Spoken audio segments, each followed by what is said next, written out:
One final testimony here. This is from Nathaniel.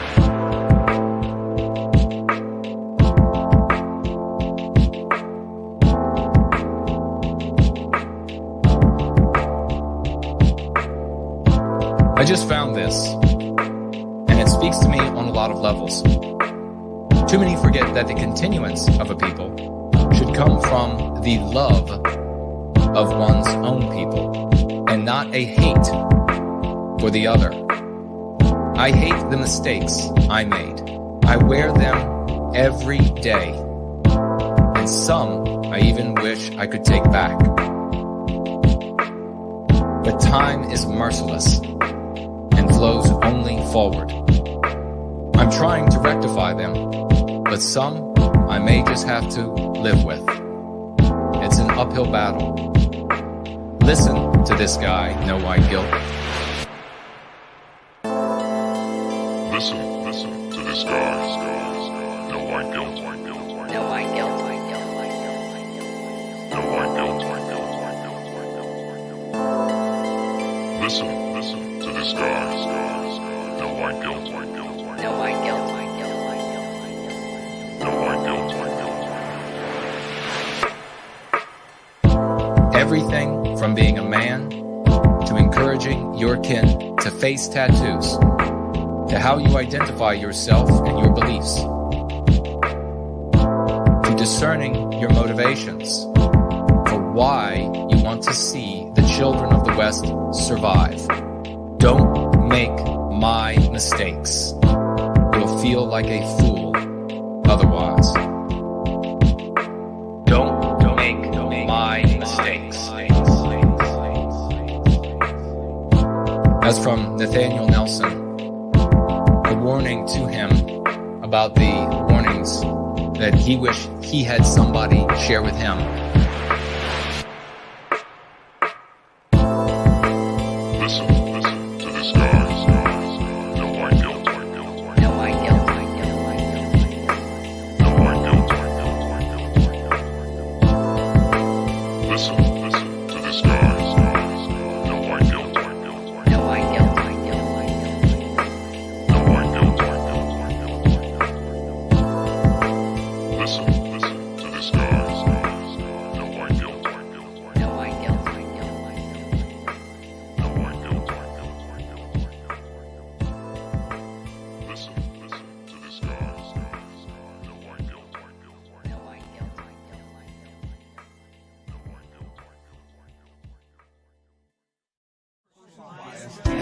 To control exactly what people think, and this is extremely dangerous to our democracy.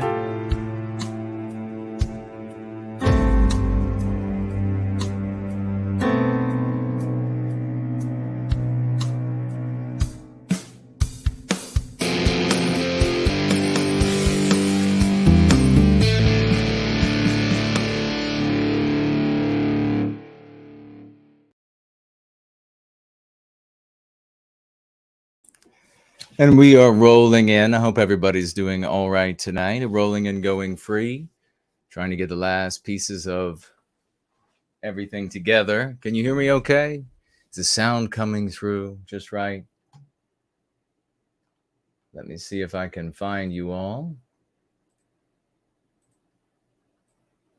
So I can see. Looks like Sam is here. Griffin's here. The great Franklin. Eating a tasty New York steak I seasoned with MSG for that umami flavor while listening. Okay. Promethean Hales from Celtic Jim. LRN News, Montana Kid, Helio Sabbath. It's the humidity, y'all. Well, geez, it is the humidity, but not quite yet. We're not there. What do you all think about this article? Have you heard about it yet? People are talking about it, and they're pretty shocked. They're pretty shocked that the anti-whites, it just keeps getting worse and worse, doesn't it? Non-white people, they are polluted. Franklin says the mic is all right. Thanks, good brother. Great to see you as always. Victorian time travelers here, and Griffin's here as well. John is here. One second. Talk amongst yourselves. Still getting things together.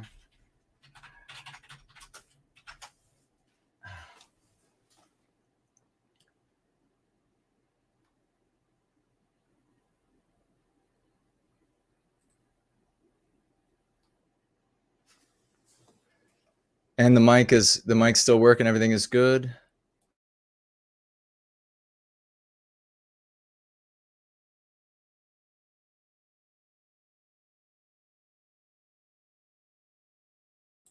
All right. Hello to everybody over there at Odyssey. Anybody who shows up. Same for D Live. Anybody who shows up.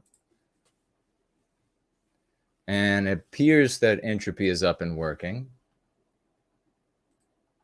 What else will they blame on us, right? Helios Abbott says, kind of thinking that they're doing us a favor by making it ridiculous. Yes, we want them to be, and that's the whole reason, or one of the reasons why the concepts that we use here are utilized, because we want to expose that anti-whites are not primarily concerned with, let me rephrase, those who victimize us are not primarily concerned at any point with their pretexts, right?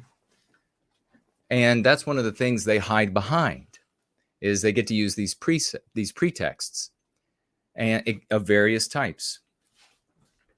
Making life better for non-white people, specifically making life better for Black people, fighting for the environment, all of these sorts of things are excuses they use to victimize us. And so we want to position them so that they have to reveal that with the words they use, so that our people, of a number of reasons here, they won't be able to continue to deny that it's about race and pretend to use these, or use these proxy positions. And at the same time, to weld us together into a people. These things are what we use here is in the dialectics and lexicon of Go Free are not just like a whim. And a lot of people in the white sympathetic sphere, they think it's like a whim. They think I'm like just some guy, although they would probably say dude. It's just some dude over there. It's just making up words. And they really are unable to just like physically, they don't have the hardware between their ears to comprehend. And so, there's only so much effort. There's only so much I can do to process for them. But actually, we're going to address some of these comments tonight that we haven't been able to get to on the past couple of Sundays. And one right near the beginning, when we start looking at those, about, of course, once again, coming after me for the not wanting to condemn all jaywalkers and defending, I guess, Mark's decision to give the final insult. 0022 is here. What is this? Newports are brand of cigarettes, very popular with non-whites. Oh, that's right, the cigarettes. The brand has fiberglass in it. Yeah, what a surprise, right? The problem isn't from all the Newports they smoke, says 0022. Nationalism TV is here. Danielle is here. Let everybody know who might be trapped wherever they might be across certainly the United States and maybe elsewhere across the West by the weather or whatever else. It's a Friday night. We're having fun. We're hanging out. This is a place you can come and share your thoughts, learn how to actually change the world. So Franklin said, I answered even before Jason asked. He can read my mind. World Conquerors here. Great to see you. Let me get some coffee in me. It is a bit inclement here in the once great state of Virginia.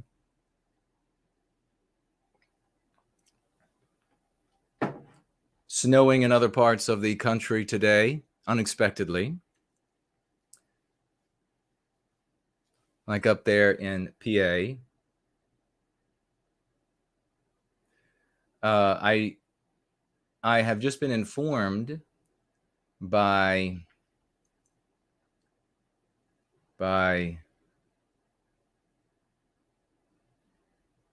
little Miss Kate that somebody said something about Fuentes.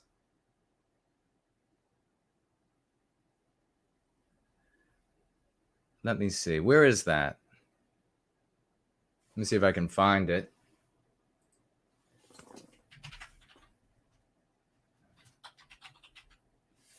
Nationalism TV. Fuentes talked about you on Wednesday. And then he said what, that no white guilt won't convince the libs we aren't racist. Wow. Is that what it says here?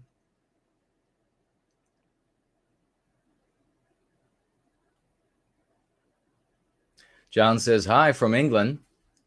Of course, we've never, this is what Nick Fuentes is responding to, is like the Greg Johnson lies about me.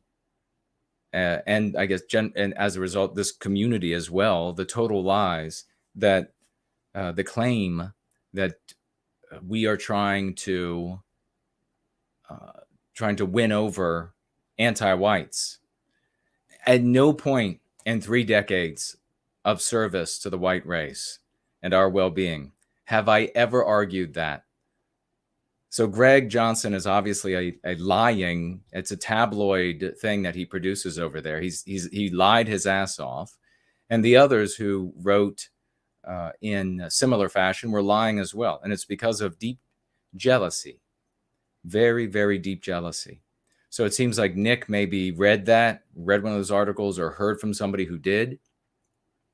And that's why he's saying this about convincing anti-whites. He's calling them libs and then using their concept racist, which is the ring of Sauron. I think Nick really was at his best when he got started, and it was like a Johnny Carson, like a right-wing Johnny Carson type of character on the internet, and with a lot of implied slanders for non-white people and this sort of thing. And that got his audience just giggling and having fun. And he got it into his head somehow that he was some sort of big national figure that could make a difference in our plight in the West here. And then he changed drastically. And it really took a very different turn after Patriots Day. So I think he should go back to his origin and be of value to white people. What he's doing now is not valuable.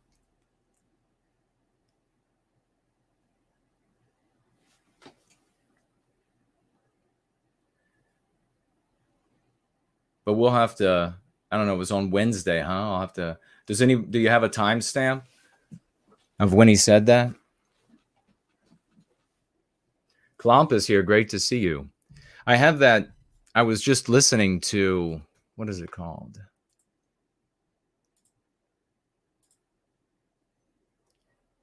It Must Be Love song by Alan Jackson. That's a great song.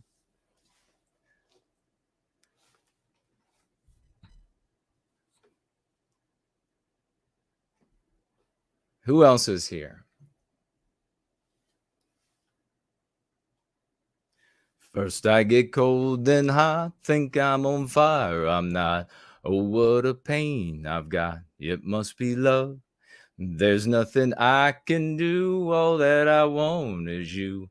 Look what I'm going through. It must be love.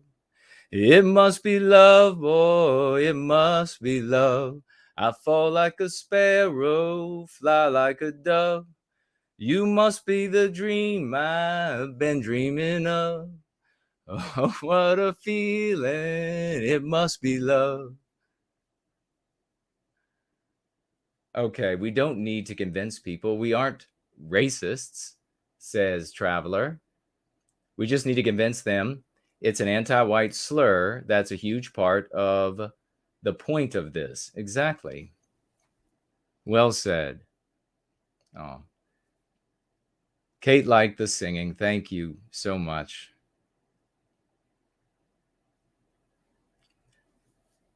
Even the non-white weed smokers use tobacco paper rather than joint paper. But by tobacco paper, I mean cigarette paper with cigars. Even the paper is made out of tobacco. We need a weed rolled in cigar.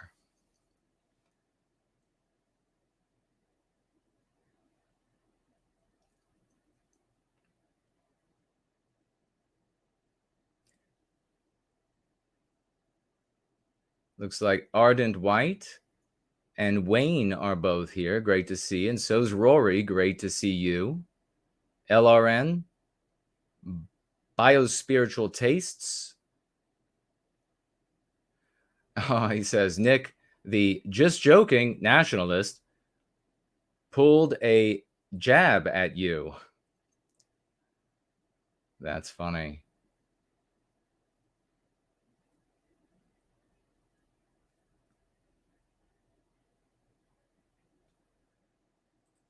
Yeah, this whole thing, getting people focused on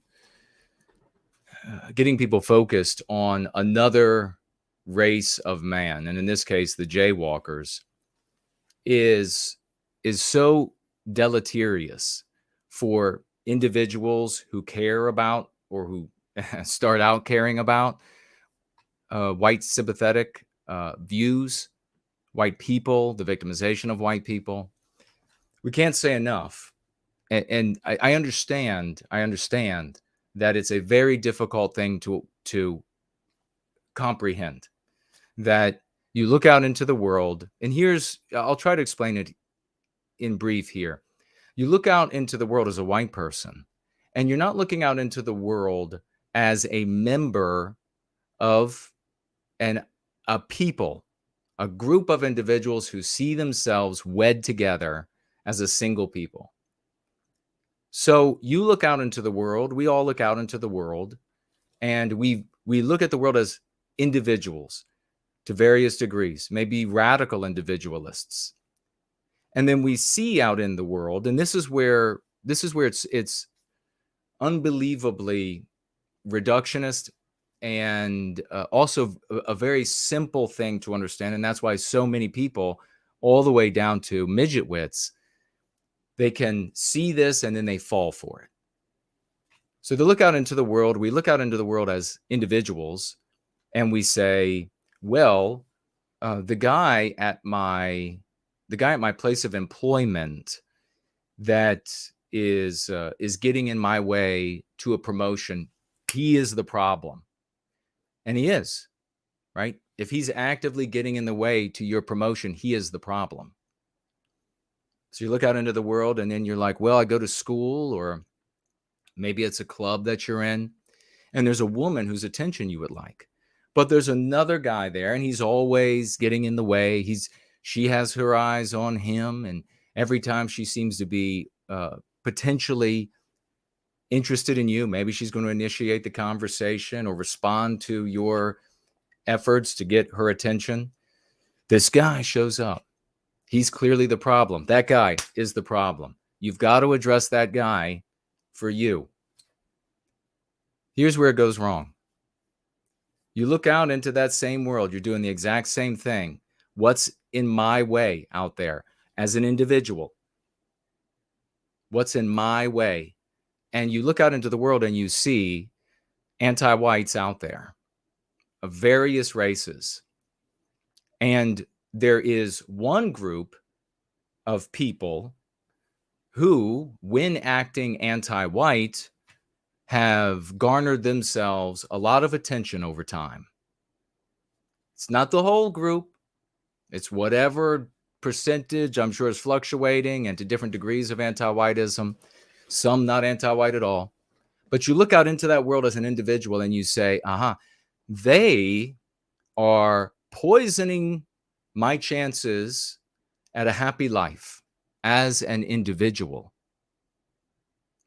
They've gotten in the way of, I wanted to go to this school, but now that school is taking only non-white students or mostly non-white students. And that's in part because of this anti-whitism that you might call various names if you're wrong, right?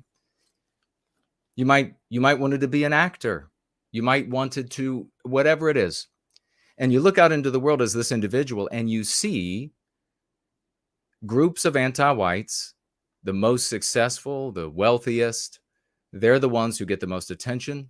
And on top of that, you have this whole sort of industry of hating this group.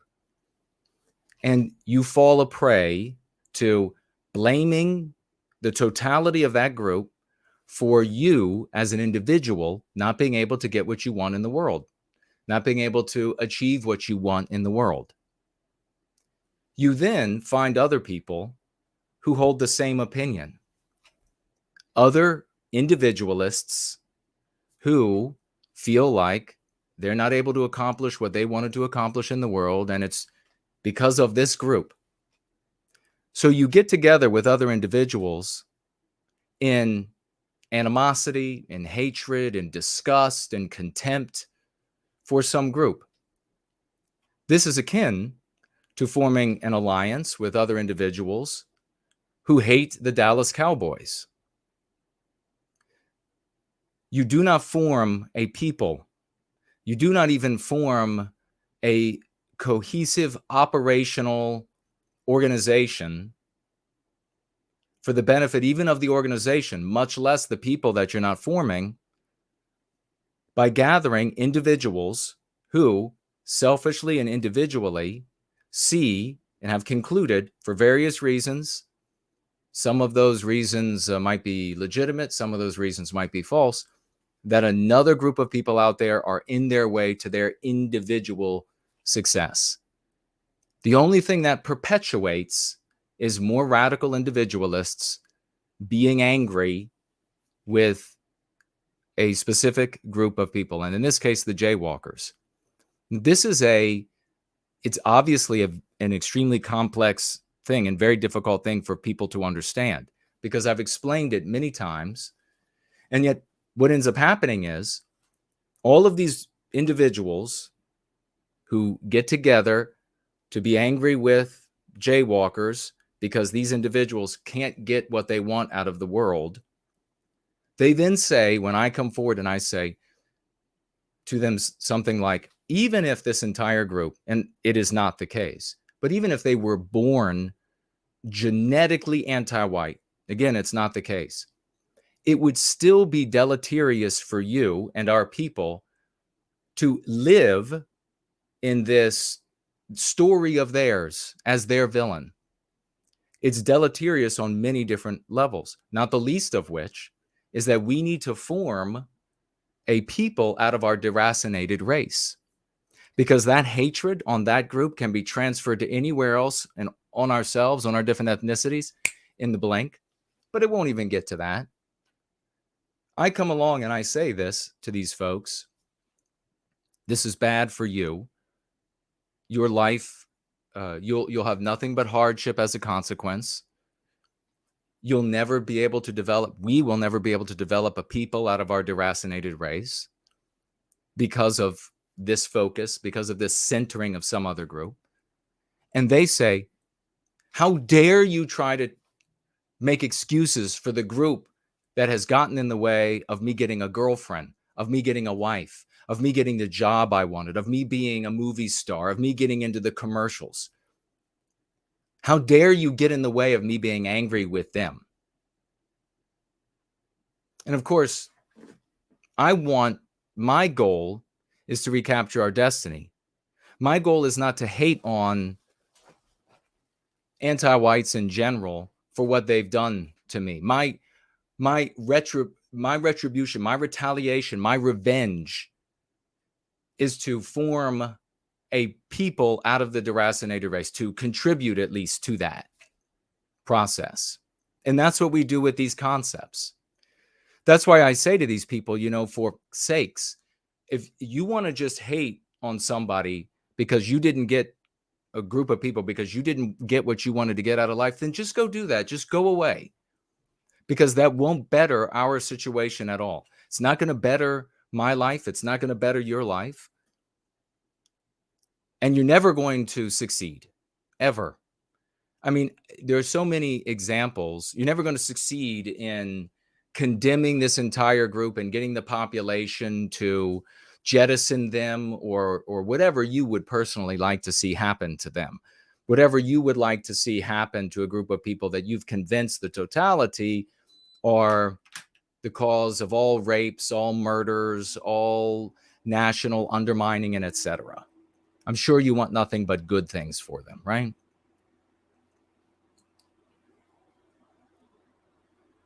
Squatting down in that and believing that anything good is going to come of it, in the light of the fact that you had a industrialist in Henry Ford, that in a very healthy America, a very white and very healthy America, Henry Ford was revered as like a demigod in the United States. And he went down the name them path. And what did that do for him? In that very healthy, that very white atmosphere, white people who were nowhere near the infection with mean pathogens, anti-white ideas as they are today, he totally failed. I can only assume that for Henry Ford, I don't know for sure, he was thinking about Western kind in the country. I can only assume maybe he was. But what did he do for us? What ended up happening by going down that? He had mainstream respected news source that's syndicated everywhere, reading it in your newspaper, not getting it from cranks, from absolute retardist, clownish, buffoonish cranks with a bullhorn shouting at innocent people as they go to and from their places of worship and whatever it is. No one's going to listen to that, obviously. This was in the mainstream press to a very healthy America. So these people, they're just, I mean, I'm sorry to say, because to a degree it's true of the vast majority of white people, but they're just losers. They didn't get what they wanted in various arenas of their lives, and they've decided, here's my scapegoat, and I'm going to direct all my rage at the scapegoat, and then I'm going to develop an argument to justify my rage for this group. I'm going to say that everything will be better. Everything will be better if everybody hates them as much as me. Everything will be better if everybody is as critical of them as much as me. This is the kind of argument. And over the years, I've said, okay, well, how do you, first of all, you're never going to get to that point. But even if you could, then what? How do we get to a white nirvana? And never have any of them been able to answer that. It's just a God of the gaps. Oh, it just happens then. Because without them, all the things that are bad in the world go away. Now, what was that again you wanted to have happen to them? What was that again? You don't want anything bad to happen to them, but they're responsible for all the things that are bad in the world. So you saw what just happened, of course, to Kanye West. Ye's Law. Naming them ruins you. That's the reality. And that's regrettably what Fuentes and others are pushing young men, a lot of young white guys out there, to go down the path of scapegoating an entire group of people on the basis of their birth. And again, I can postulate that even if there was a group that was genetically anti-white, that is still not going to benefit us, not for some sort of touchy-feely moral reason, but because you cannot make a people and find a love for your people in the hatred of someone else. End of conversation. It's never been done. It never will be done. And doesn't over 100 years of failure, isn't that enough? So actually happy that that came up. Sam says, then what I've asked 1,000 times and no one until I found no white guilt had a good answer. Well, thank you.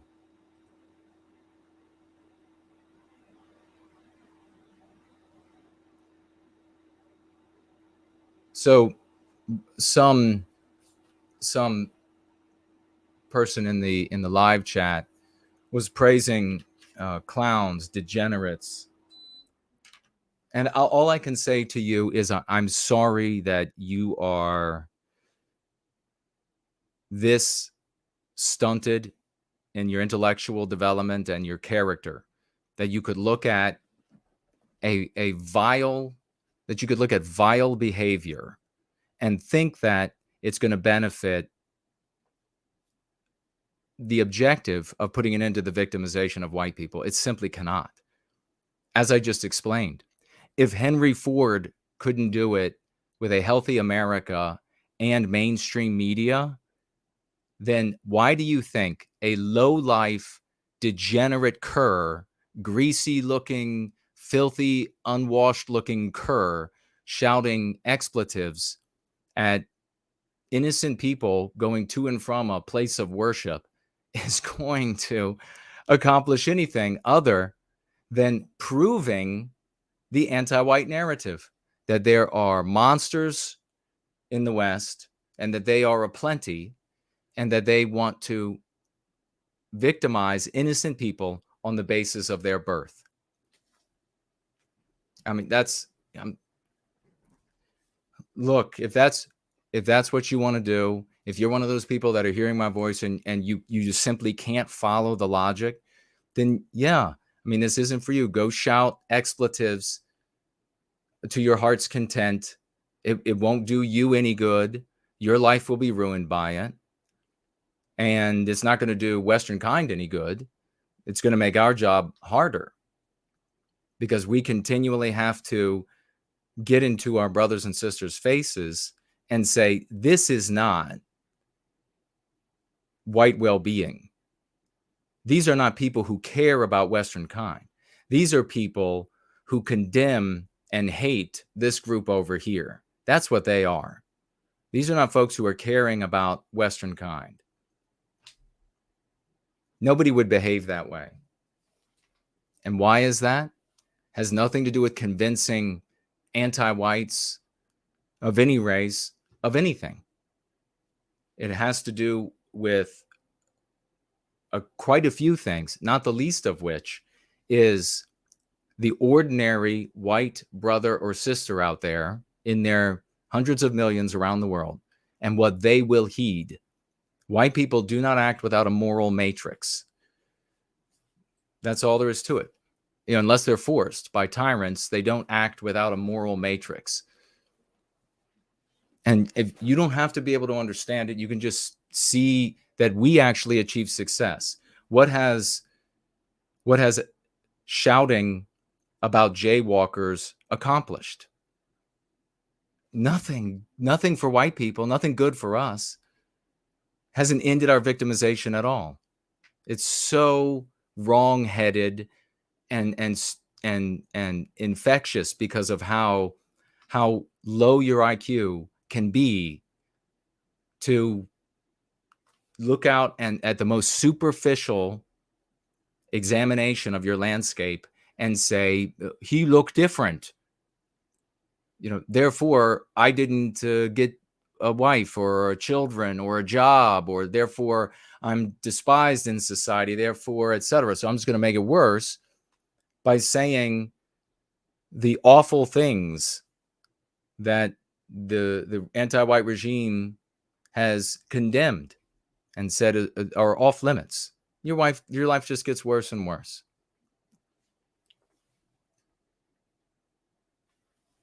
Alex is here. Says he recalls Fuentes when he first started, he would always be distancing himself from ant gnats, calling them wig gnats in his words. That's right. He used to talk about the importance of having, in his words, good optics. Wonder where that Fuentes went. I actually saw clips of him talking about optics. That's a big difference also between Nick and us, Nick and me.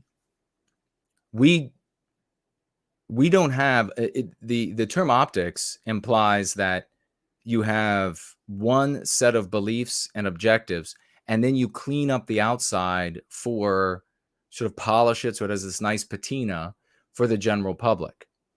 We don't do that. I don't ever give a single thought to optics. So as soon as somebody comes up and they're like, oh, you're all about optics, I know they're immediately confusing what their objective with my objective, and it's two totally different things. I want, and so much of this is geared to projecting exactly what we are very clearly to our brothers and sisters, so that we cut through the anti-white narrative and we get right to them, right to their biospirit, right to their heart, so they know that they're dealing with good people, because that's who and what we are. The message of Go Free doesn't take one iteration this 6 months and then a different view the next 6 months based on what's happening in the country or the world or what have you. It stays the same. It stays consistent, because this is our people. This is who we're trying to reach. This is all that matters, is getting to them. And in a way, as I've articulated, in a way that they don't need to ever hear from us again. They get a couple of concepts, and then all of the might and power of the anti-whites in their media, in their education, end up working for us as they get at our brothers and sisters day and night and through the totality of their lives.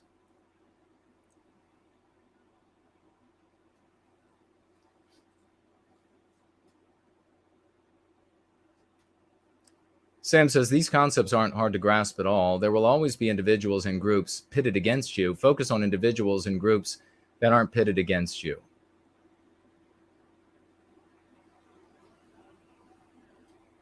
Well said.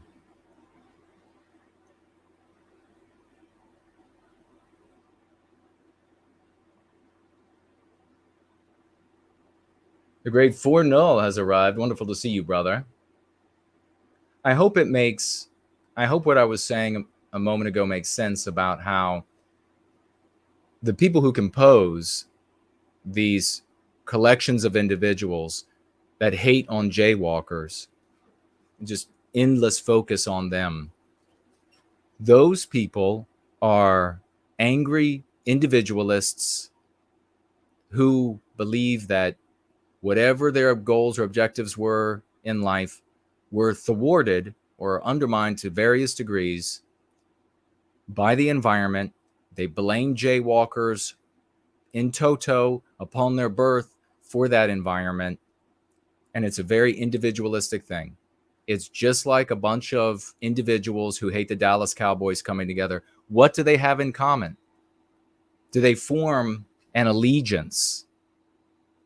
When you take a bunch of people who have nothing in common except hatred of another group, hatred of a team, there is nothing there that truly unites them. It's an ephemeral rage that the moment, in fact, I mean, you don't even have to go that far. It's an ephemeral rage that is very easily upset and tipped out of balance and broken apart. When you focus on, and it's a much bigger thing, and you see how much nobler it is to focus and center our people and say, I'm a part of a people. The people are what is important. My life would be better if our people's lives were better. That is what you have to establish. in the white race, the deracinated white race, to have something that can truly combat anti-white groups of all races and of different levels of power. You cannot fight any of these groups as radical individualists that share in common that you hate the jaywalkers in this case. It can't be done. How does this not click?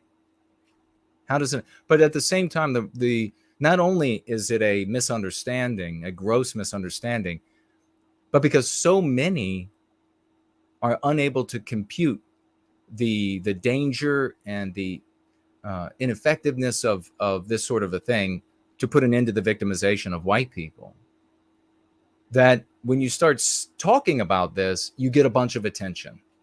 And then, I mean, the more naughty words, if you will, that Nick will say, the more cheers he gets. And so that's like his brain begins pumping out the chemicals. Hey, man, feel good. Everybody's cheering because you just said something that people aren't allowed to say. They aren't allowed to say. What you have to understand is that the majority of our brothers and sisters out there believe that they're ugly things to say to various degrees. The arguments that these folks make are pernicious in so many different ways. And as a consequence, the adulation, the immediate ability for even the very low IQ to grasp, it's these people who look differently, or it's these people who have a different religion. That doesn't mean, well, let me finish that sentence, means that it's going to be very easy for these sorts of amalgamations to come together, for the people at the center of it to get a lot of pay and praise and sexual compensation for it. And then they just break apart very easily. How many times does this have to happen? For Christ's sake. For Christ's sake. I feel like the West is full of nothing but retarduses. It really is. It really is full of nothing but just selfish, individual, just brain numb, vacuous retarduses. Just it's like fields of ass polyps. You can have a white guy who is intelligent and articulate and a star athlete and all of these other things, and he can come before you as great white leaders have come in before our people in the past, and he can explain it all to you. And then it's like the only ones that can get it are the others who are just like him. The others who are like also great white leaders, they're the only ones. The masses of everybody else, no, they can't get it. Keep hearing the same arguments over and over. Let's get on to this article. I'll see if you want to financially gift over the course of the gathering or this roll-in, you can on the usual sources: Cash App, Entropy, Odyssey, DLive, cryptocurrencies as well. Cryptocurrency over at nowhiteguild.org, financial gift tab. You click on that. It'll show you the 5 wallets we use and a snail mail address that you'll be able to reach me at. Time Traveler says the guy's screaming through a bullhorn that he feels he's 85% sure is being paid to do that. Yeah, well, whether it's an anti-white op, whether it's of the idiot's own volition to do that, or if it is very savvy anti-whites paying behind the scenes, whether they be individuals or part of a big organization of anti-whites or right out of a government, either this one or others, it still ends up being an anti-white op. It still associates those who speak out for white well-being, who speak out against the victimization of Western kind, who speak out against anti-whiteism. It still conflates us in the end with these half-brained, vulgar imbeciles who talk about waging war on a group of people, murdering every single one of them, and then disingenuously will come forward in the very next breath and say, You are straw manning me. I didn't say anything about. Yeah, you actually just did. You just did. Yeah, there's one of these guys just the other day. It was so funny, endlessly arguing that I am misrepresenting them when I say, well, if you want everybody to think of this group of people that they're responsible for all the evil, then surely you want bad things to happen to them. Oh no, that's a straw man. Then in his own comments, somebody says it's going to take a war against them. It's going to take violence. And this guy says, yep, it sure is. What do you say? What do you say? I mean, and then they come back and they say, oh, well, Jason's defending them. Jason is, he must be working because I want to end the victimization of white people. I say to these folks, would you, if I could give you the end of the victimization of white people today, but nothing would happen to jaywalkers. Just they would still be here. They would still own companies. They would still what have you, but there would be no more victimization of white people. Zero. Would you take that? 100% of the time, unfailingly, no, won't take it. They deserve blah, blah, blah, blah, blah. So where's that coming from? What's the objective there?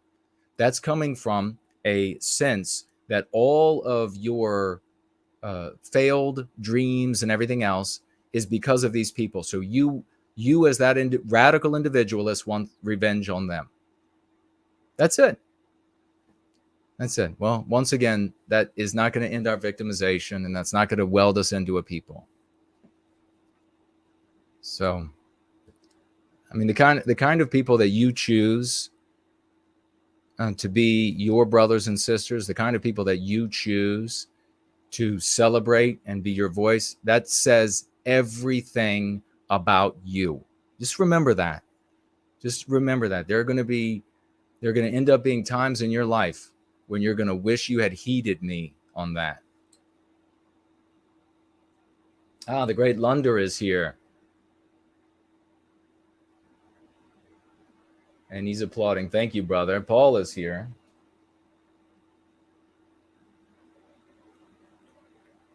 We'll come back.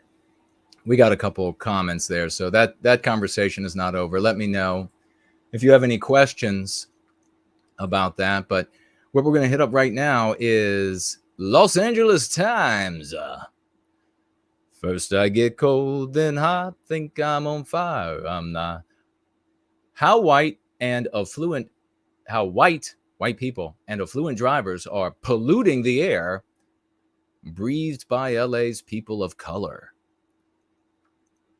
Remember, that is a meme pathogen. The people of color, it denies white people a humanity. So we don't use it. And we always point it out to anti-whites when they use that. How dare you? Right in the middle of the conversation. When they say, oh, when people of color, wait, how dare you exclude white people from humanity? Are you saying that it's people of color and then the white race? That's what you're saying with this? Why are you so anti-white? Stop the conversation right there.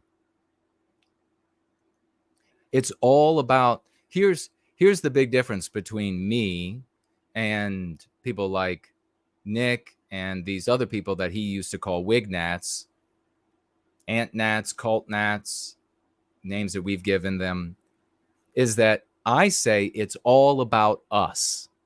They say it's all about jaywalkers. So who do you want to heed?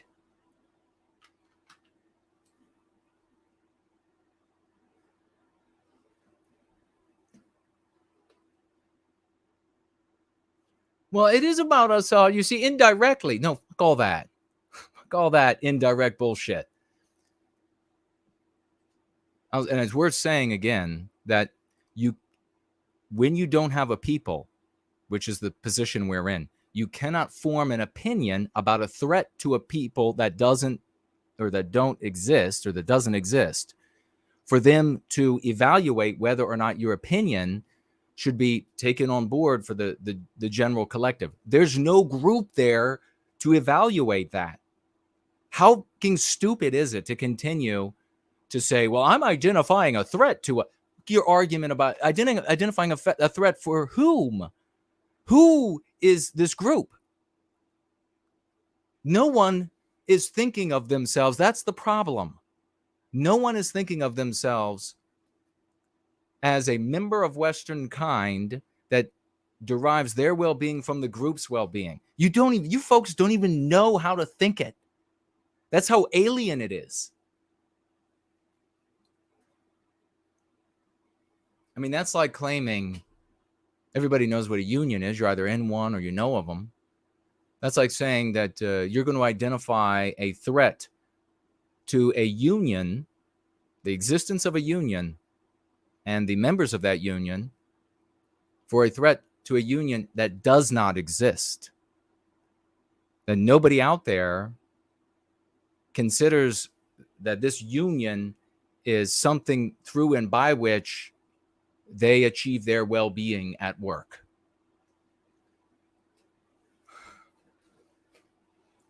Don't bother listening. Just go off and find your scapegoat and just scream at them. It's just going to make it harder for adults who are trying to accomplish something. Like many Angelinos, I spend a lot of time behind the wheel of my car.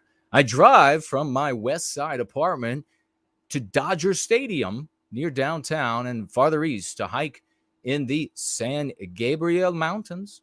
I take the 405 freeway north to San Fernando Valley to see friends, or occasionally south to the LA Times office, where I propagandize you with anti-whitism, or to the airport, where I grow my carbon footprint even further. That is so. So, I couldn't help but consider my own complicity while reading a new study from USC researchers finding that Angelinos who drive more tend to be exposed to less air pollution. How does it happen? How do you end up with less air pollution while you're driving down the highway? Well, and Angelinos who drive less tend to be exposed to more pollution. Oh boy, we might be onto something here.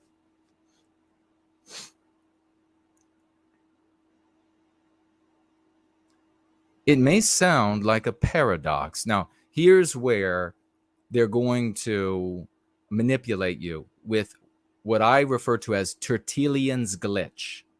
Credo qui absurdum. All right? It's crazy. And so therefore, for some reason, there's this hole in the mind, at least of white people, or most white people. And we've all experienced it. Maybe you could write in the live chat now. How many times have you met some white person out there from whom you've heard the craziest thing that is so patently false, just so saliently in your face false, and they told you it must be true because of that? Must be. There are so many over my course of my life. Like one of them was scarcity is the new form of abundance. Try to grapple with that one. Scarcity is the new, so it must be so. Makes no sense, must be real. May sound like a paradox, but it's not. It's a function of the racism, this anti-white slur that we never use. It's the ring of Sauron, destroyed the West. You cannot wield it. It's a function of racism that shaped this city and its suburbs and continues to influence our daily lives. Just say lives. And a stark reminder of the need for climate solutions that benefit everyone. So now you can see this video that we were reviewing, maybe the first third or so of it, and maybe we'll review more of it if you all would like to, about this fossil fascism, which, by the way, I discovered afterward, thinking about it, that it's actually accurate in a way, in that fossil is slang for old, decayed, superannuated, worn out, tired. And fascism is old, decayed, superannuated, worn out, ill-placed, doesn't fit, out of time. So it's kind of right. It's kind of right in that sense.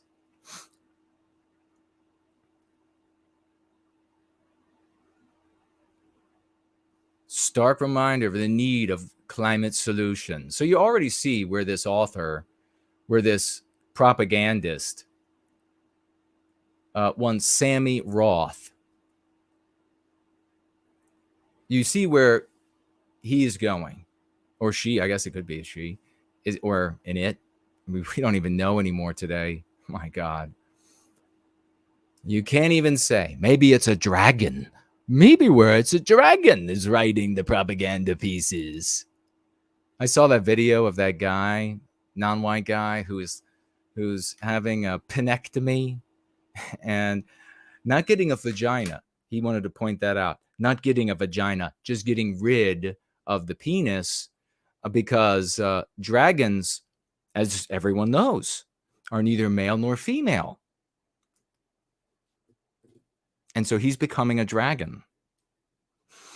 He doesn't need any mental health care. No, that's normal. My colleague, Terry Castleman, wrote about the study, which was published in the peer-reviewed, which means other anti-whites have agreed with it, journal Urban Studies. Very sophisticated. The core finding is that for every 1% increase in miles driven to and from work by people who live in a particular part of LA County, there's an estimated 0.62% decrease in the lung damaging, quote, fine particle matter, close quote, to which those Angelinos are exposed. This wouldn't happen to be advocacy research now, would it? Wouldn't happen to be advocacy research. Of course, that's all they ever do. And that's all they ever share is advocacy research. Or it's a torturing of the data. And then you look out and look actually at the data and you find out it's the study's actually showing the exact opposite. But hey, this is another reason why we teach here, that you don't stay in the anti-white narrative to have these discussions. How can you win against somebody that is going to throw ridiculous advocacy research into your face? How can you compete against that? You can't. That's why you've been losing your whole life. No matter how many smart people step forward and they have read it all and done it all, and maybe they're covered in, their academic peacocks, and they step forward and I can explain it all to you. And then they tell you how wrong the other side is, and you can't repeat any of that. They still get crushed by anti-whites who have just the slightest idea of how to take them on, which is very easy, takes no training. The training comes by way of the entertainment around you, around all of us. How is that possible? Roth speculates, wonders. I asked the study's lead author, Jeff Boeing, a professor at the USC Price School of Public Policy. He told me it largely comes down to the shameful history. Here's where it comes. White people are responsible. The shameful history of Los Angeles County's low-income communities of color. No white people live there or have ever lived there. Do you understand? These communities weren't, except maybe actually some of them, they really were. Actually, they were there and they were populated by white people. Of course, my opinion, check it out for yourself. And do check it out for yourself.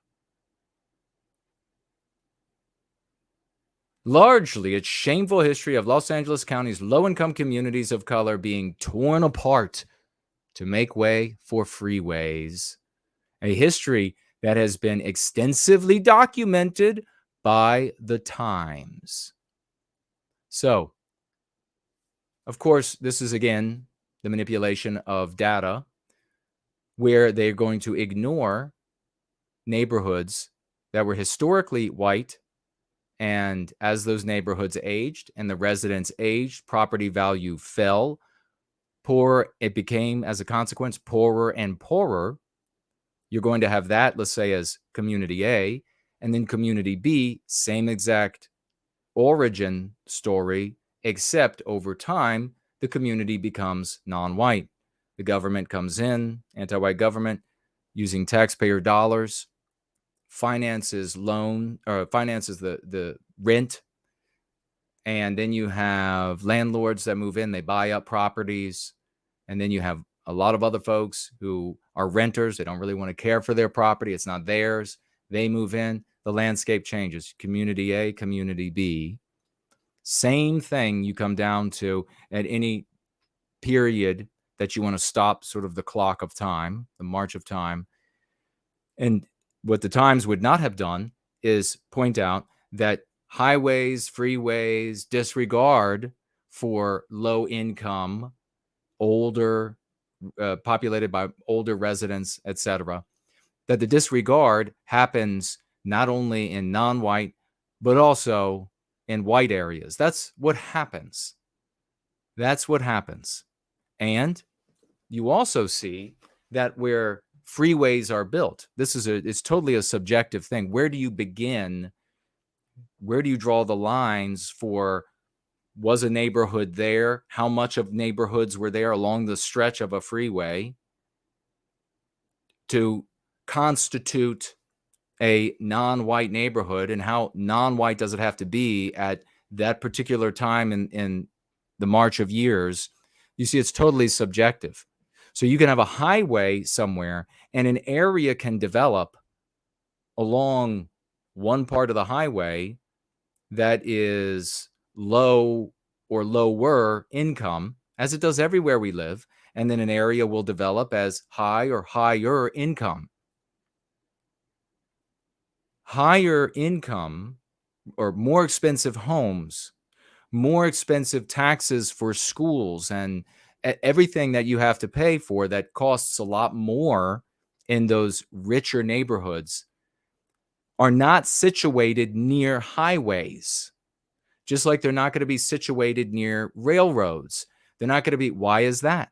Because the people who have more money to pay don't want to be situated by things that are ugly, things that are loud, things that are gross, things that smell. They're willing to use their extra money to be situated where they look at beautiful mountainscape, or maybe the cityscape, or maybe a river, maybe an ocean. They use their dollars to be situated where there's beauty. Now, if you're poor and you want to be situated similarly, you're going to have to find a way to have enough money to be situated similarly. No one is going to say, no matter what race you are, that you can't buy a home and live in the nice area. It's not only is it not legal, it's totally illegal, but it's considered totally immoral by everyone, except when you have, and this is a real estate agent thing, they do this all the time, in my opinion, of course, where they will help to create enclaving. And I understand that perfectly, because they want to be able to come out their home and look at their neighbors and look at how everything is kept and decorated. And that bounces back at them as what they have inside of themselves. They want to be able to see that. So I get it. White people aren't allowed to have that in the anti-white narrative. If there are any questions about that, or you're facing questions about that with friends or family, share them with me. Make sure you tag me, or you financially gift with your question, and I will speak to it. Okay. Today, many residents of the county's whiter, more affluent neighborhoods, so whiter. Now, I think in Los Angeles, what are white people like 30% or something like this? Isn't the dominant population Hispanic? So maybe somebody can check that out for me. But So where there are white people, we will demonize them. It doesn't matter if it's the wealthier areas are predominantly Jewish, Hispanic, etc., probably Indian and Hindu, etc. No, there are some white people there, so there are some white people left that we can victimize. That's how anti-whites work. The whiter, more affluent neighborhoods, who were often able to keep highways out of their own backyards. And so this is like a flipping of reality. There are cases where, well, I'll finish this sentence. Commute to work through lower income Black and Latino neighborhoods bisected by the 10, 110, 105 freeways and more. You are going to have cases where neighborhoods where there is no prohibition on non-white people moving in there. In fact, it's probably predominantly in this part of the country, non-white.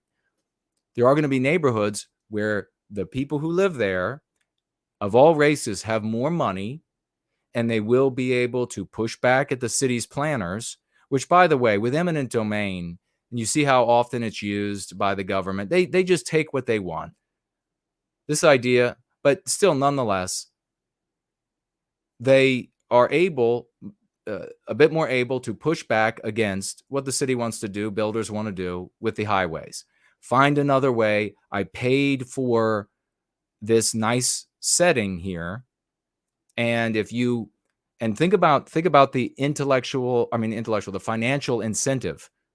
If you live in a neighborhood of any race, and you're surrounded with people of any race, and they all have paid good money to be in a neighborhood because of that environment, you're paying the higher school taxes and everything. You have a massive financial incentive to prevent the highway from totally depleting your property value. Yeah? So that's going to get you out there to fight. Not just your money that enables you to fight, because when these things happen, when communities go up against the city, they go in person.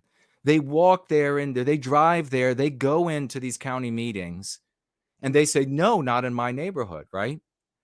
They don't have, it's not like they're all Donald Trumps and they have fleets of attorneys. That's how anti-whites want to make it seem. No, these people carry their own asses of every color, of every race, to object because it will destroy their property value. Maybe they've been, these wealthier neighborhoods are just middle class, and they've worked day in and day out to build up a little bit of value there. And then they see that the city or state or whatever is going to take it all away. And so they're motivated to get out there and oppose it. How motivated are poor people?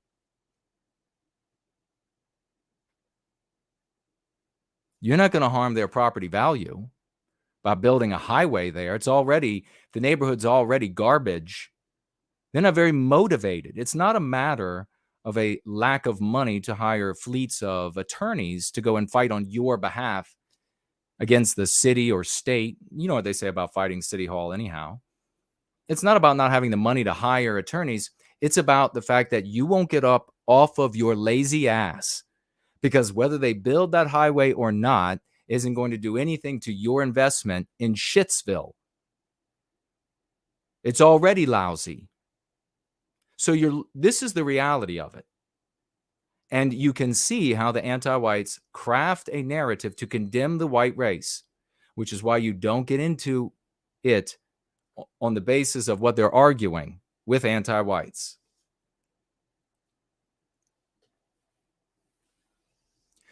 Southern California has some, and you can think about this. You can take this anti-white argument to more and more logical conclusions.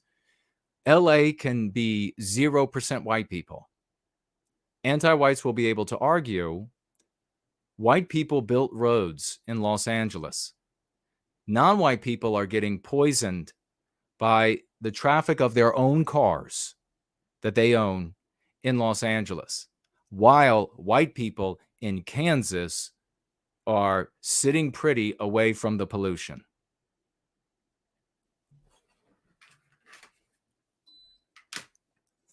How does, for example, arguing that it's the jaywalkers benefit you there?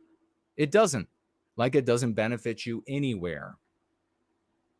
If you talk about our victimization as a consequence of the victimization, you can combat it. You can't combat it if you say, well, my excuse is that white people are being victimized and it's the jaywalkers doing it.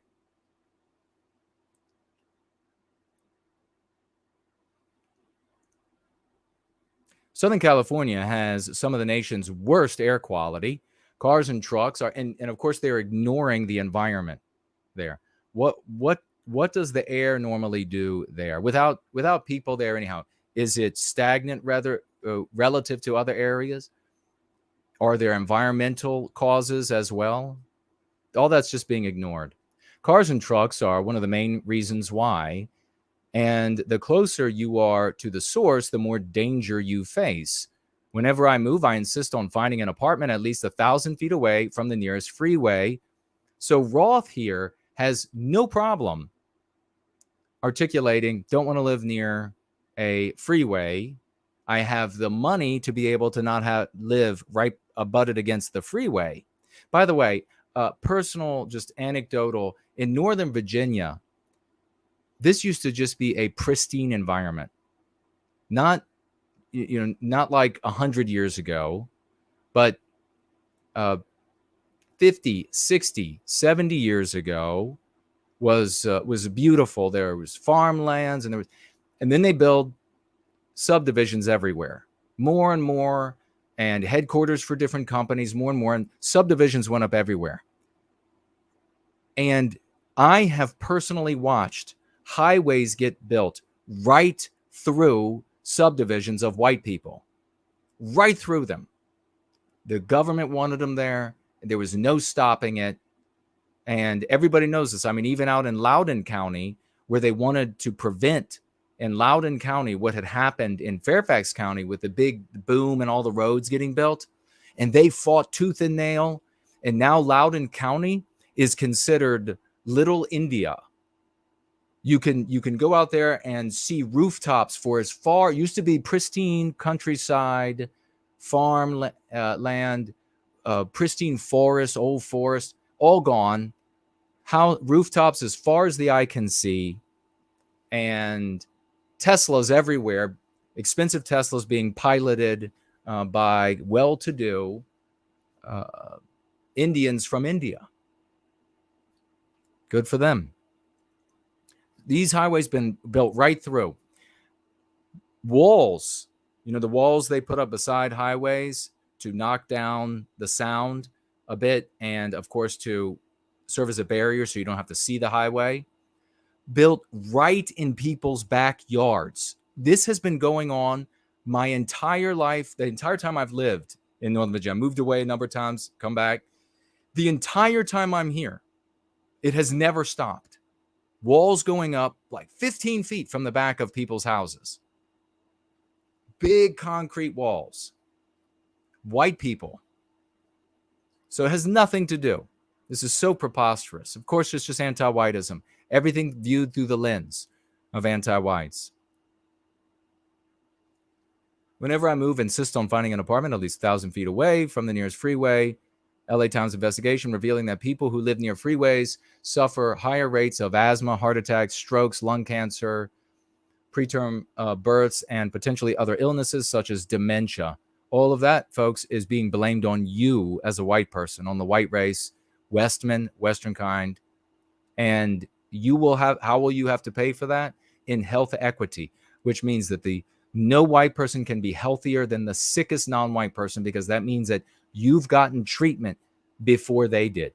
That's how that ends up happening, in my opinion.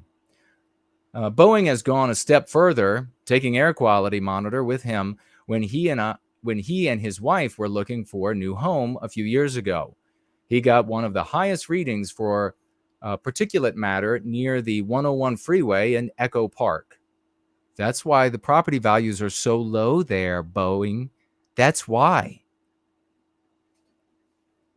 I have a small child, quote, I have a small child. I try as hard as I can to avoid air pollution. Okay. Boeing's family moved to South Pasadena, the, quote, ultimate suburban flight story, as he put it, and a place with a terrible racial history. Well, you know what? Get the fuck out. Just get the fuck out. Don't come moving into the area where people want to escape. People of all races want to escape the objectionable things in the world. That's why they use their dollars to do that, to escape, and then blame the white race for those places existing and require some sort of compensation from the white race. So more white guilt from us. Just get the fuck out. Go live in these terrible places. Don't avail yourself of these neighborhoods that weren't built just by white people, just for white people, but were built by builders to cater to people of all races who have the money to move there to get away from the objectionable shit. What a ingrate, awful, scumbag POS anti-white this Boeing is. Residents of the relatively affluent, predominantly white city were able to block construction of the 710 freeway through their neighborhoods. Why did they do that? Why were they able? They were motivated by the financial self-interest of not watching their property values plummet. That's why. And you know what would happen here, Boeing and Roth, the rest of them? If these people weren't able to block the 710 freeway from coming through their community, the property values would have dropped. They would have started moving out en masse to get away before they lost any more value, before they lost. I mean, you think about it, property values can drop like this because of different types of factors. And you can literally wipe away like 5-10 years of your labor at your job like that. So people are just like, holy shit, they want to get out. They want to leave. Property values drop. The more people leave, the more they drop. The more they drop, the more people who don't care about their property move in because it gets cheaper and cheaper. Then you have a neighborhood that sucks right around the 710 freeway. And then you have Roth and Boeing follow up and then say, look at what they did to all the poor non-white people who live here.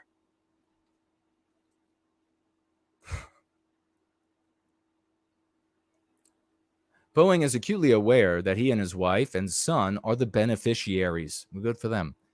If you are, then don't move in. I absolutely love that there are no freeways anywhere near us, he said. And you paid for it, right?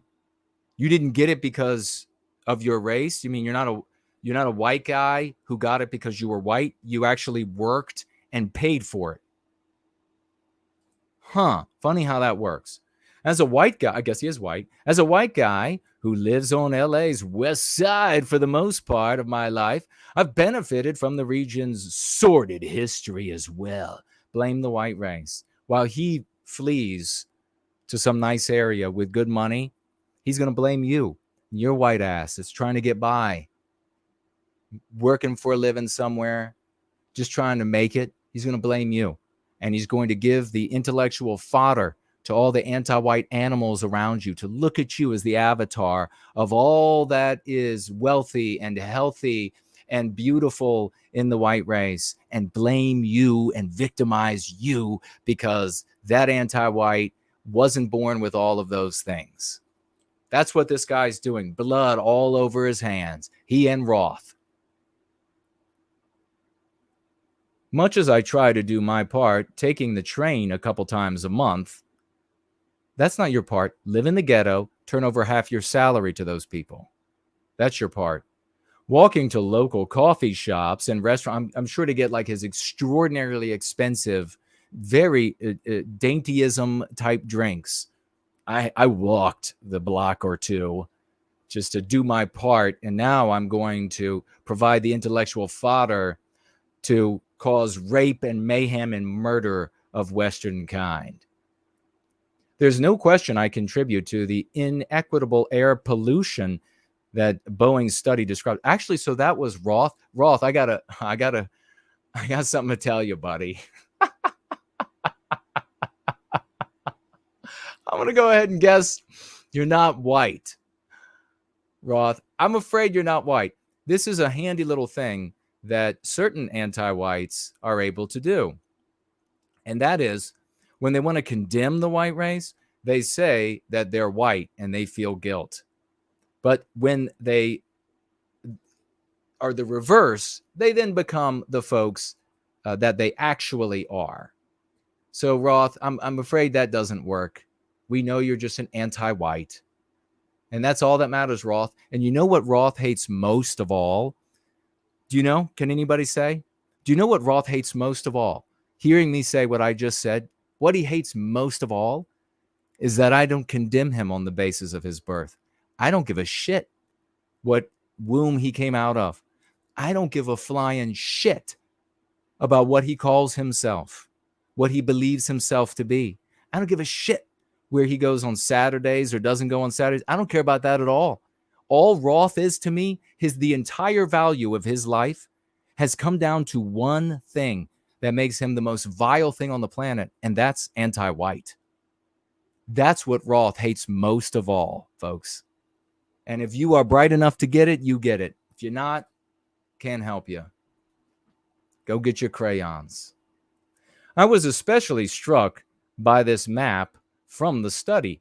The red areas are places in LA County where commuters tend to be whiter than people who live there. The blue areas are places where commuters tend to be less white than people who live there. Indeed, my drive to Dodger Stadium on 10 freeway most likely takes me through red areas. At the same time, it's interesting to note that long stretches surrounding the 405 and 101 freeways are blue, largely a function of geography, Boeing said, with urban planners having no choice but to route those highways through narrow passes in the Santa Monica Mountains. Overall, though, the map shows how residents of whiter, wealthier communities disproportionately drive to work through lower income Latino and Black neighborhoods, spewing pollution. That's what the white race is doing. That's what the anti-white Roth is saying. That's what white people do. Even him, when he's deciding to be white, to condemn the white race. Residents of those neighborhoods can't do much about it. Now, the question is, why is it that white people have to take highways through non-white areas to get to work?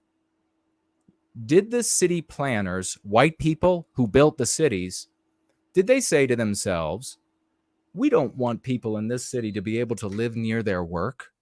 We want them to have to live just dozens and dozens and dozens of miles away.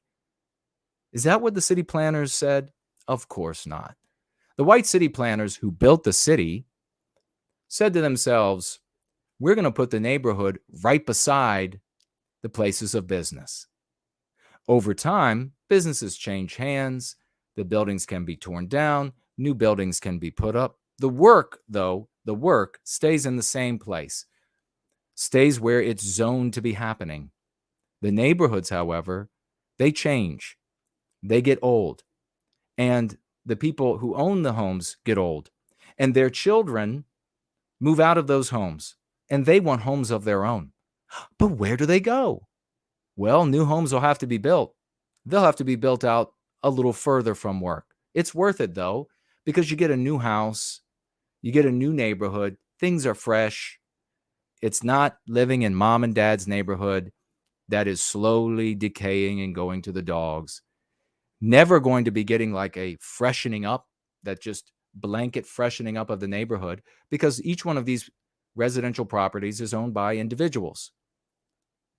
And so while somebody might fix up their house or keep it nice looking, others won't. They won't have the money. They won't have the health. They won't have the care.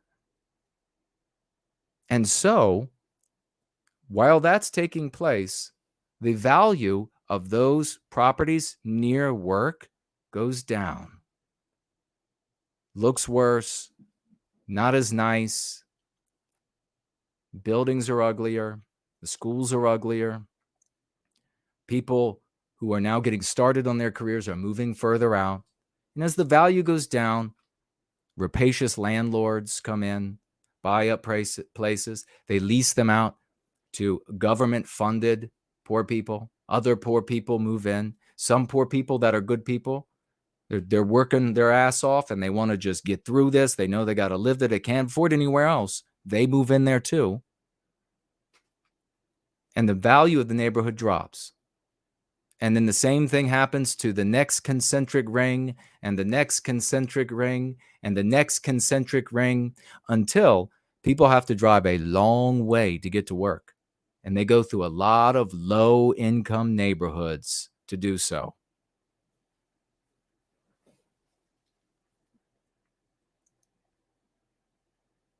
They don't want to drive an hour and a half this way and an hour and a half that way, spewing their poison. They hate sitting in traffic. They think about it before they even wake up in the morning. And then while the clock ticks down at work, they think about having to get out into that garbage.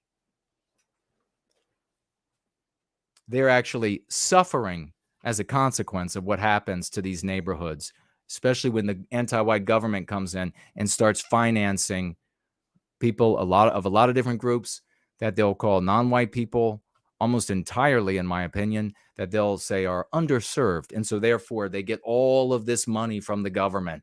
That's how much they're underserved.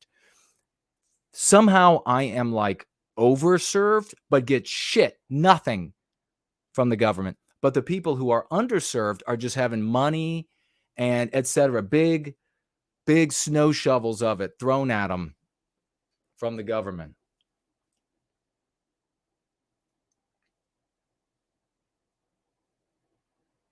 All right, thank you, Kate.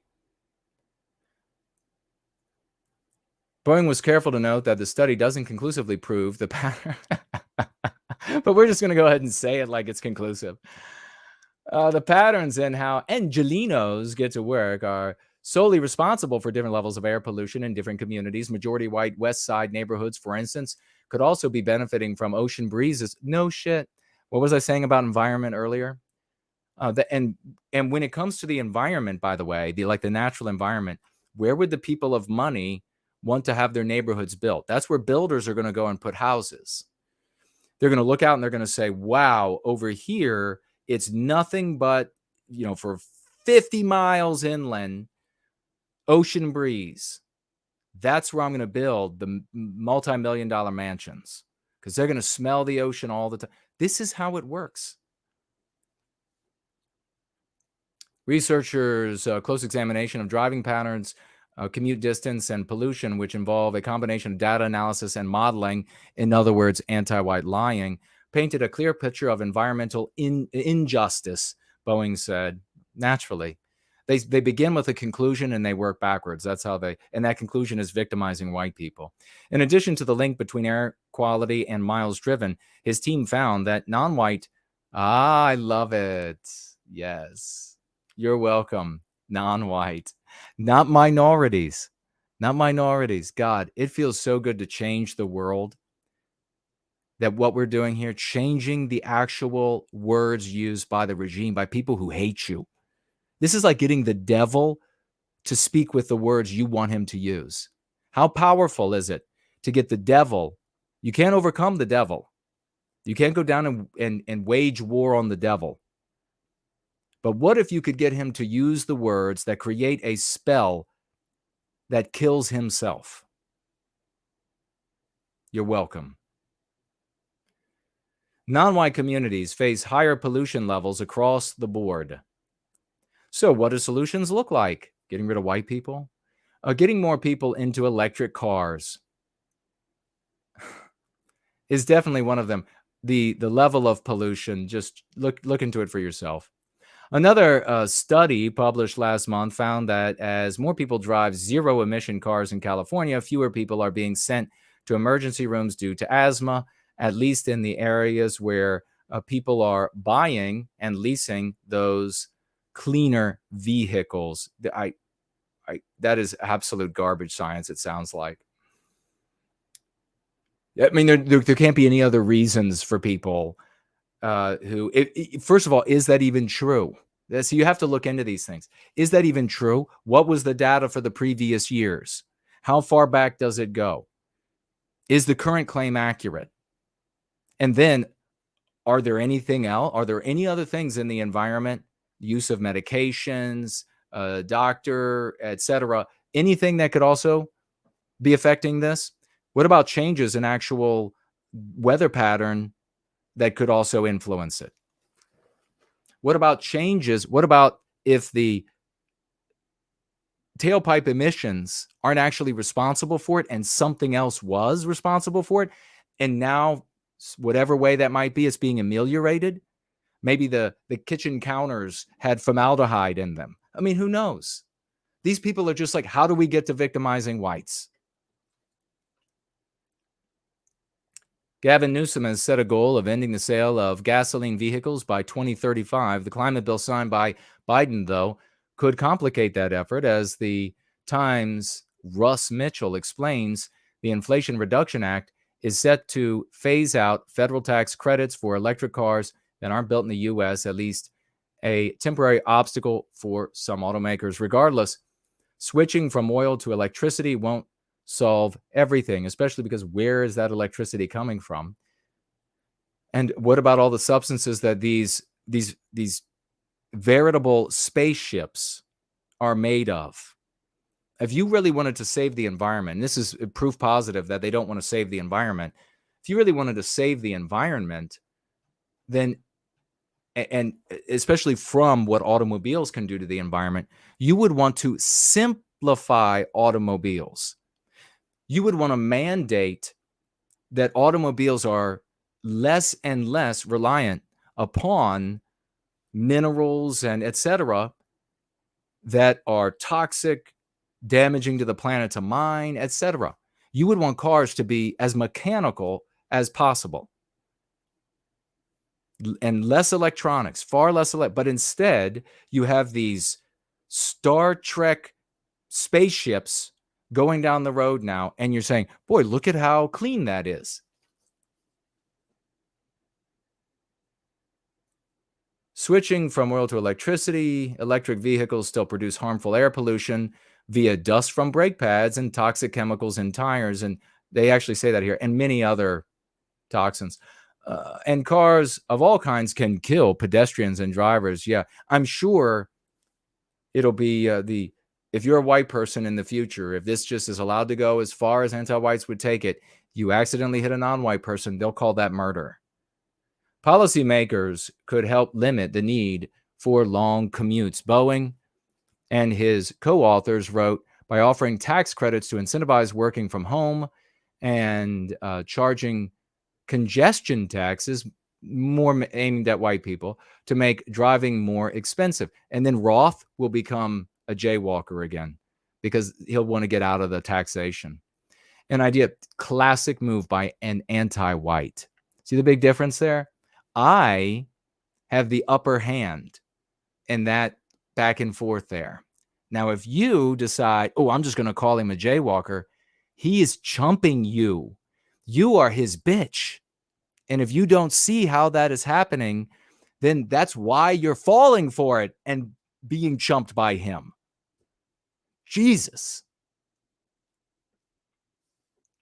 Researchers also called for government to allow more apartment construction in wealthier neighborhoods. Okay, so wealthier neighborhoods means white people of any wealth. Working your ass off, get a week for vacation a year, something like this, really a hard worker, and you want to get your family someplace safe, away from pollutants as well as other types of crime. They are going to take, it used to be called predator to prey.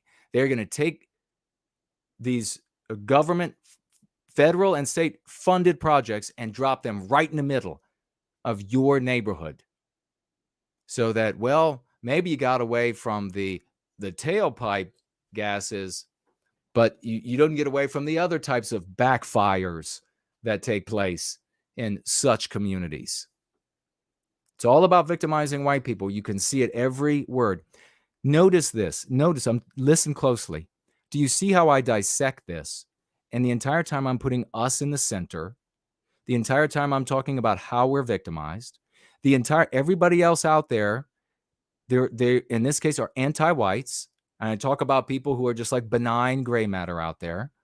Maybe like the examples of people working for a living, all races, but then you have anti-whites of all races. I'm centering us. I'm telling you how we're being victimized, how they unscrupulously use arguments to justify that victimization. You can take everything I'm saying and tell it to your mom, tell it to your coworkers, tell it to your friends, tell it to somebody at the bus stop. What's the alternative with these namer folks? They would go through this and tell you the whole time how this is all jaywalkers. Look at the jaywalker here. Look at the jaywalker there. The whole time they would be talking about jaywalkers, centering jaywalkers. For whose benefit? How does that help you? Can you repeat any of that? And how does it benefit you to be focused with nothing but rage and hatred without a thing you can do about it?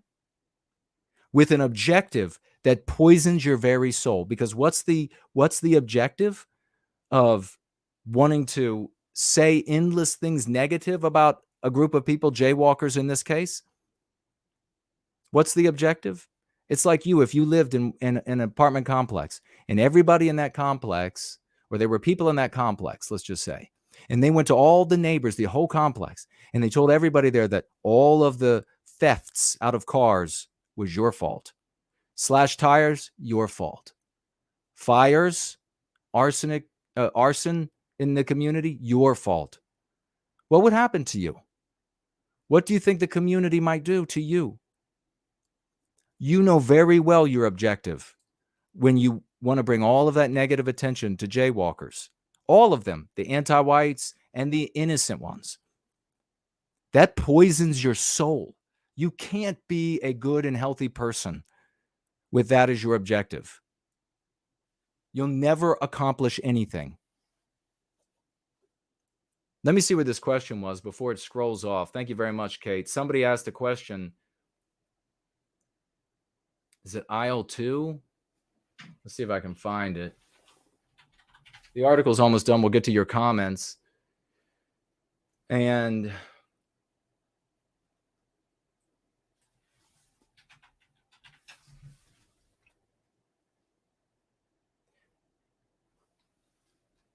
all right, where is the question? Rory says, have you ordered your Tesla? Yeah. Yeah. I couldn't even afford like the Tesla emblem. Okay. We have the question. Greetings. Question. In terms of saboteur mercenary, pro-agent, could this term apply to non-white anti-whites, or is it strictly white applicable, or is it strictly a white applicable term? So somebody who's coming in can be into the white sympathetic or white positive sphere, can be of any race and be a saboteur. They can be of any race and be a mercenary. Now, what we are going to encounter, great question.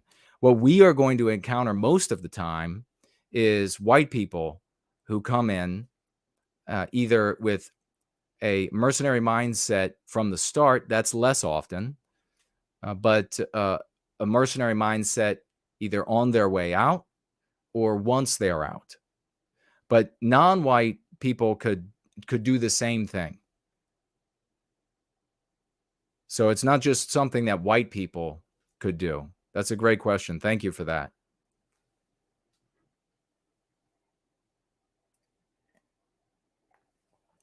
In most cases, as we had 8:15 p.m.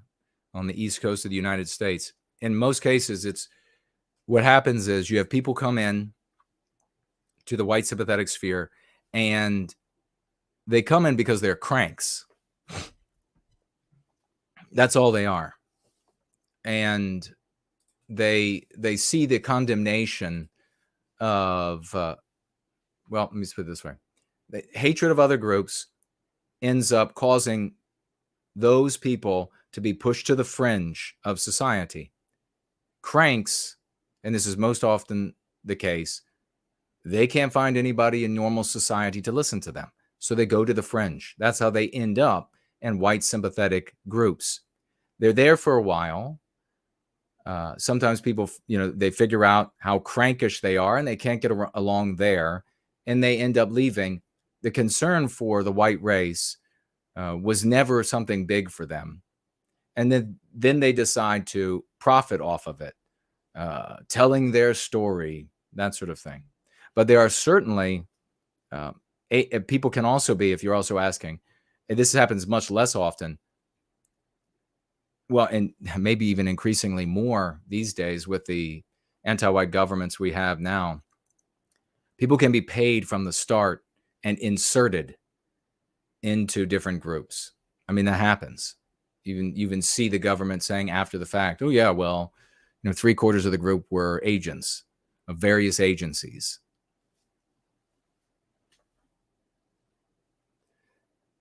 All right. Axum is here. Hyperborean Dream. Corey is here.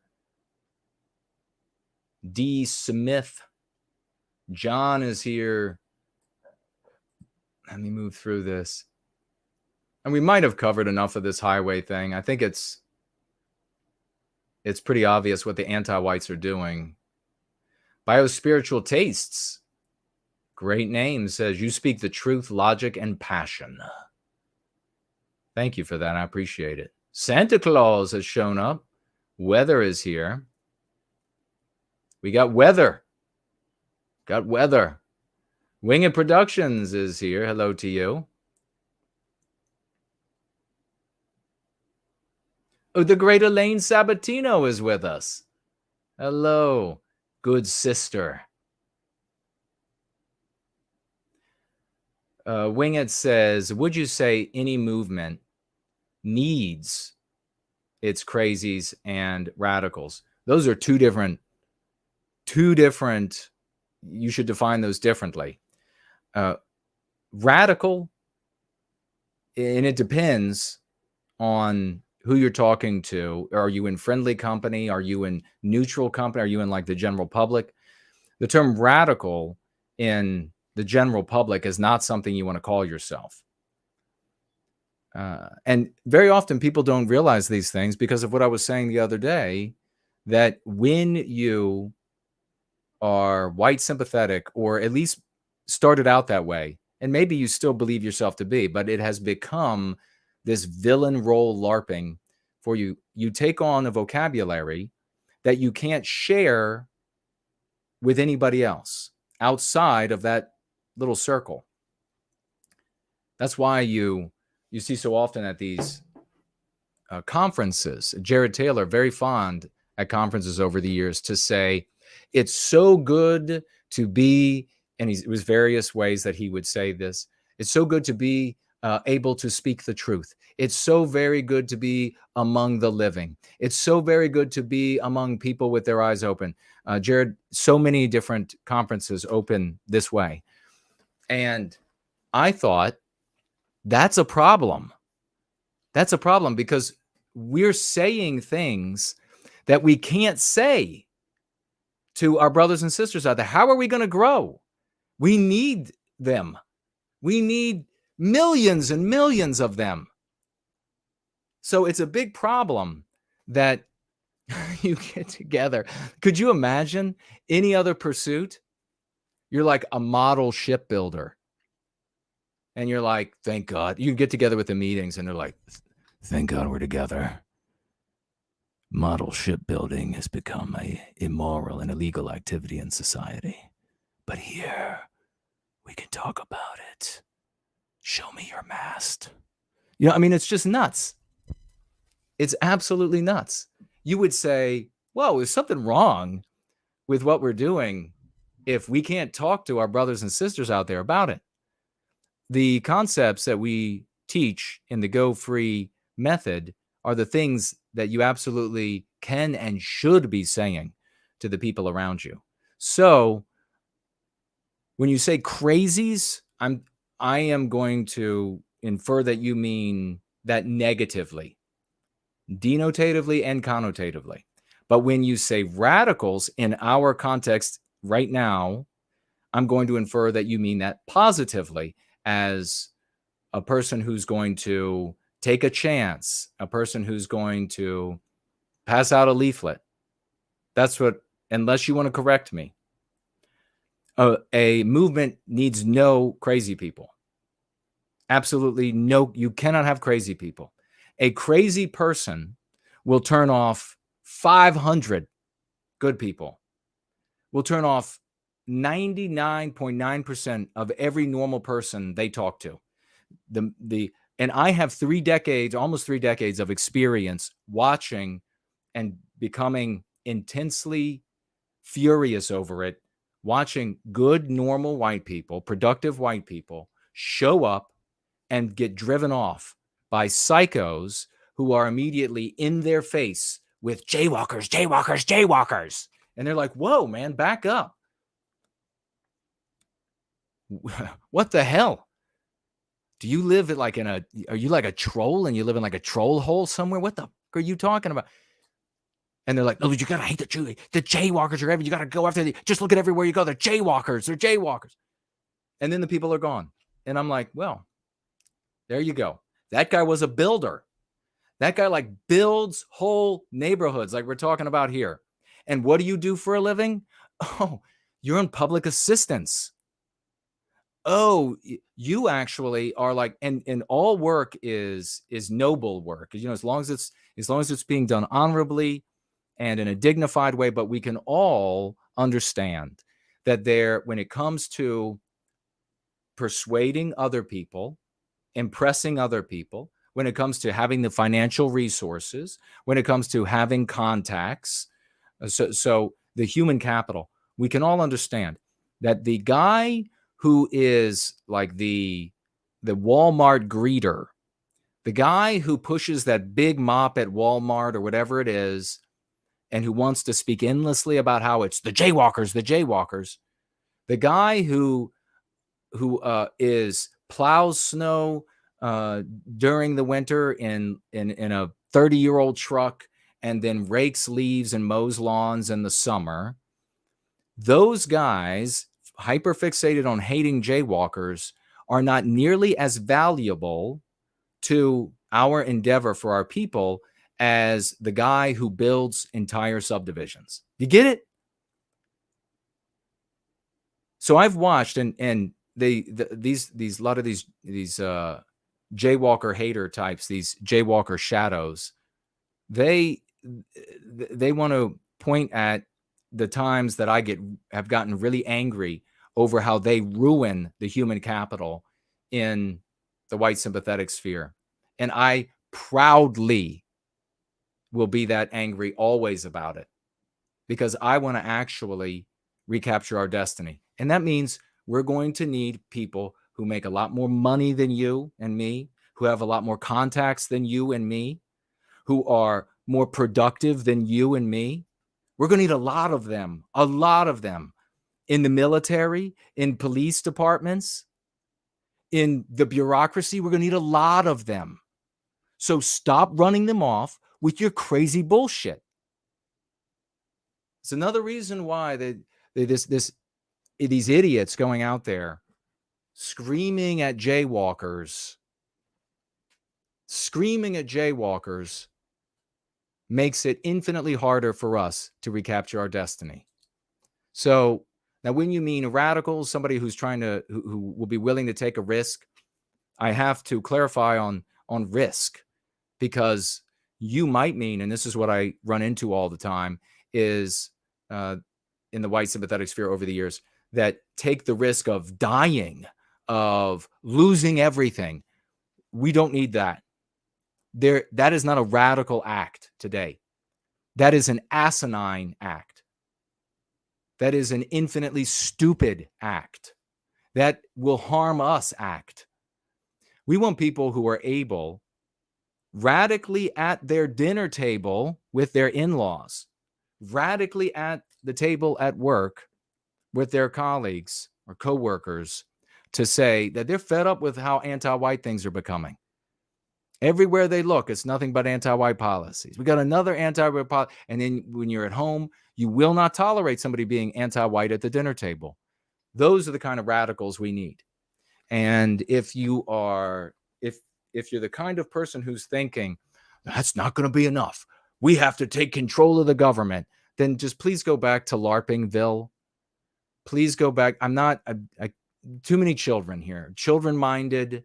The white race has just become so flaccid and pathetic. There's so few white men that all the white boys out there don't even know what a white man looks like. Even when I'm standing here for decades, fighting with my fists when I had to, fighting with my words, fighting with my intelligence the entire time, they don't even know what a white man looks like. They want to go out there and they want to follow like these gelded children, LARP playing, just etc. These diminutive souls. It's just so sick and pathetic. So just don't vex me anymore. I obviously can't persuade you I'm not saying you have that mentality, but I'm just saying if you're one of the people that are saying, no, we're going to take the government or it's nothing at all, then you are an idiot. I can't explain to you how wrong-headed what you're saying is. It's just too complicated for you to ever understand.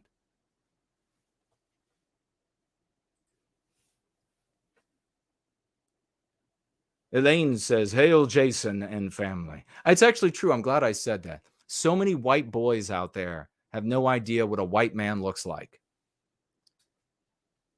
They come to this, they stop by here, and then if anything, when very often with males, when they come to the presence of a man, they get intimidated and run away. So the guys who stick around are legit. The guys who come up and they're like, oh God, no, and they take off. That's because they're dickless. It's because they're boys. They'll never become men. Escape is here. Great to see you. 555. My youngest brother is a builder, and I've been talking to him about going free. I've pretty much convinced him. You got to love Time Traveler. I'm actually talking. JK160 is here as well. E is here. God bless you, brother. That's fantastic. Thank you for that. All right. Well, look at here. Aisle 2 has financially gifted, please. Raucous emojis, everyone. 07s, please. Please, please, please. We have to celebrate each other. That's what the Oscars are for anti-whites. That's what all of those awards are, just anti-white awards they hand out to anti-whites. Please, so let's get some raucous emojis. $25. God bless you, and thank you so much for that. Writes here, great work, really loving what you do. And then a flexing arm. At least I think that's what it is. My vision's a little. God bless you. Thank you so much for that. Really, really appreciate it. We are fighting the good fight. Oh. Let me get to a bunch of these comments that we couldn't get to. Let me see if we missed anything. Remember that Yiz Picnic is in April, and you're going to want to reach out to her if you want to be a part of that. I'll be there. It's going to be wonderful. A lot of great folks go to that Yiz Picnic.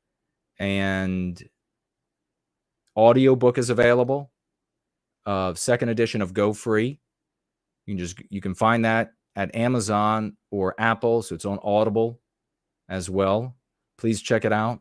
And if you do get the audiobook, please give it a strong review. By that I mean something that if you read it, you would purchase it. That's what people are looking for when you review. Should I be interested in this? What did this person say? Hey, the guy's got a strong voice. It's clear. The entire enunciates. It's got builds a great case. It's very powerful verbiage. Check it out. I appreciate it. Big thank you again to Fornull for the work he did with me to help set that up. And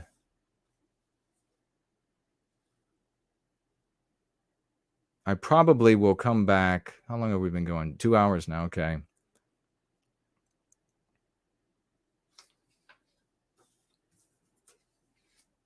Let me jump into some of these comments. Thank you all for celebrating.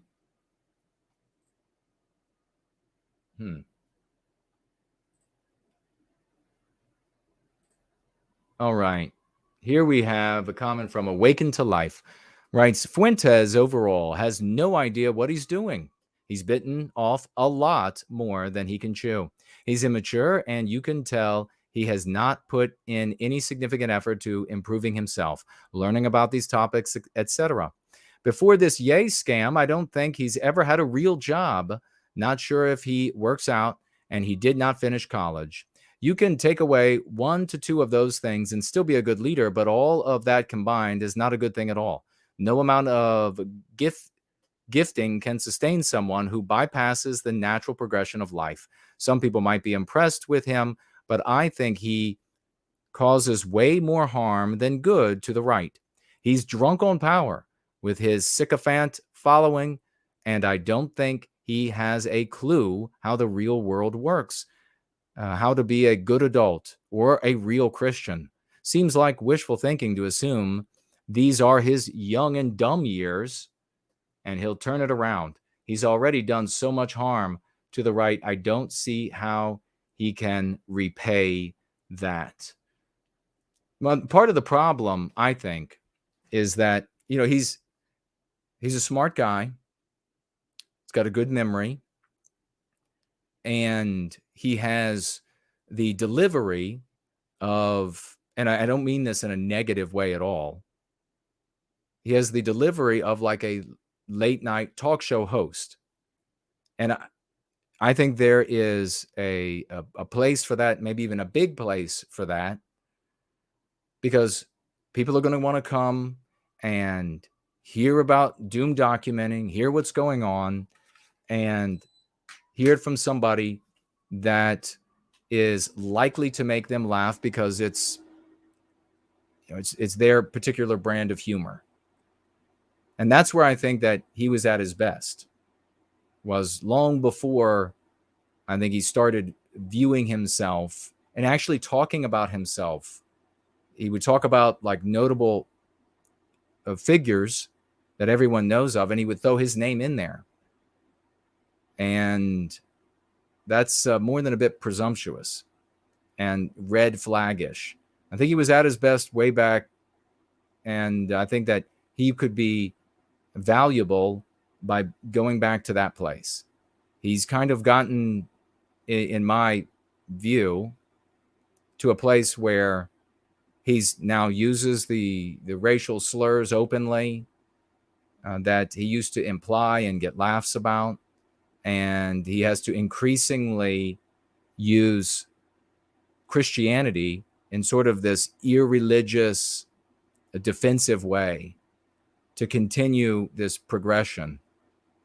So I think there are a lot of years left of him being able to do that, make himself a lot of money and get himself a lot of attention.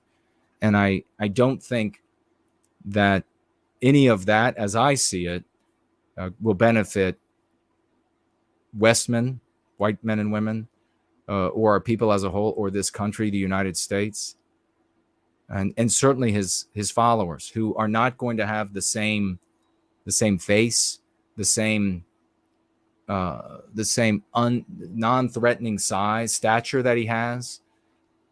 And that's not to insult his stature. He's a very small, slightly built person. And it's easier to hear from somebody like that something that you find objectionable for the average person. For a lot of guys would look at actually attacking somebody Nick's size as like fighting a woman, whereas other guys out there repeating what Nick says are going to have the shit beat out of them, or could, and they're going to lose their jobs. They're going to they won't be able to endure what he is able to endure with all that support that he has. Proud white Brazilian says, hey man, just want to glad you. So the English is a little off here. Just want to glad you. I'm white in Brazil. And after I met your Twitter, I was not seeing the anti-white thing. So I think what he was saying there was he didn't realize the anti-white thing until he came to these arguments. He says, I'm trying to be a better person. Just want to really glad you and keep up the amazing work.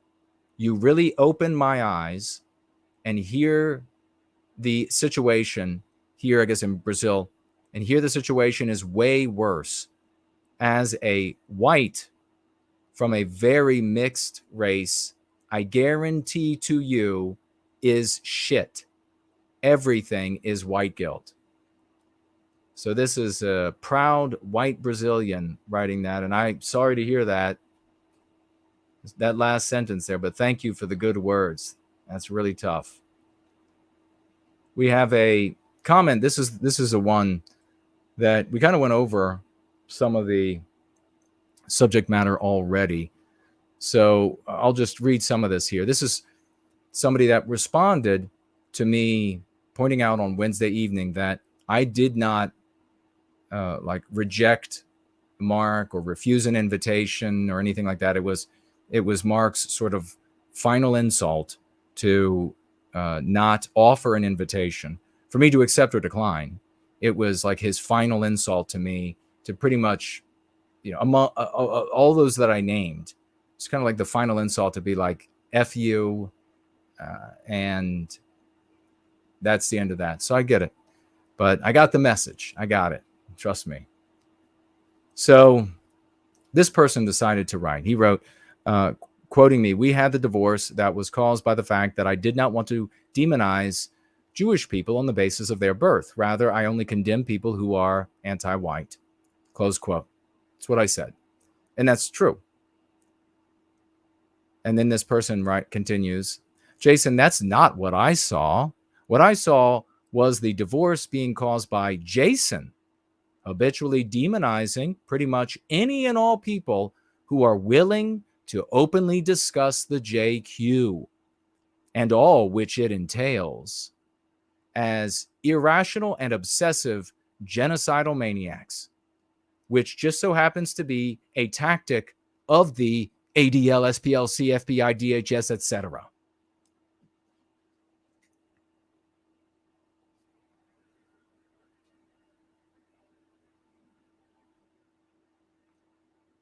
And I responded to that one. I wrote, this is demonizing people on the basis, or that is demonizing people on the basis of their birth. You people condemned me for saying anti-white Jews. Again, making very clear that I had to submit to your cult, which is what it is. These litmus tests of you've got to hate all Jewish people at the moment they're born, that's a cult. And then when you don't submit, they do everything they can to ruin you with slanders, death threats, doxing, and all. They did it all. I was not going to submit. All of those organizations are anti-white. And guess what? There are others not staffed by Jews that are also anti-white. And there are plenty of white anti-whites. And there are many other reasons why living in their story rather than ours is detrimental. But too many of those folks in the, quote, fixate on the Jews, close quote, side of things are not bright enough to understand. It is a question of, then he writes back, or wait. Oh, looks like I don't have his, darn it. Maybe I can read it right off of here.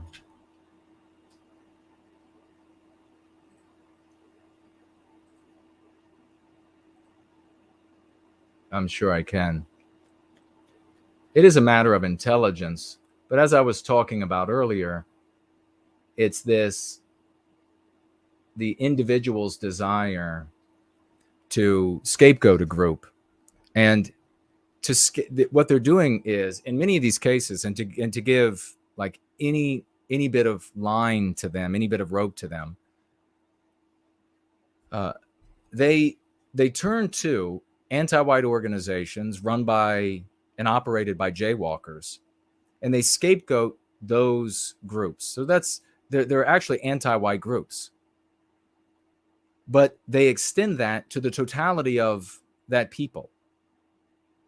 And again, for so many reasons, that is poisonous.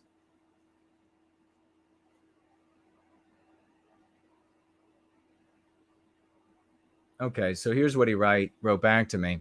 If I pointed out that men are more prone to criminality than women are, which they are, would you say that I'm demonizing males on the basis of their birth? So do you see what he just did? And good jaywalkers and bad whites exist.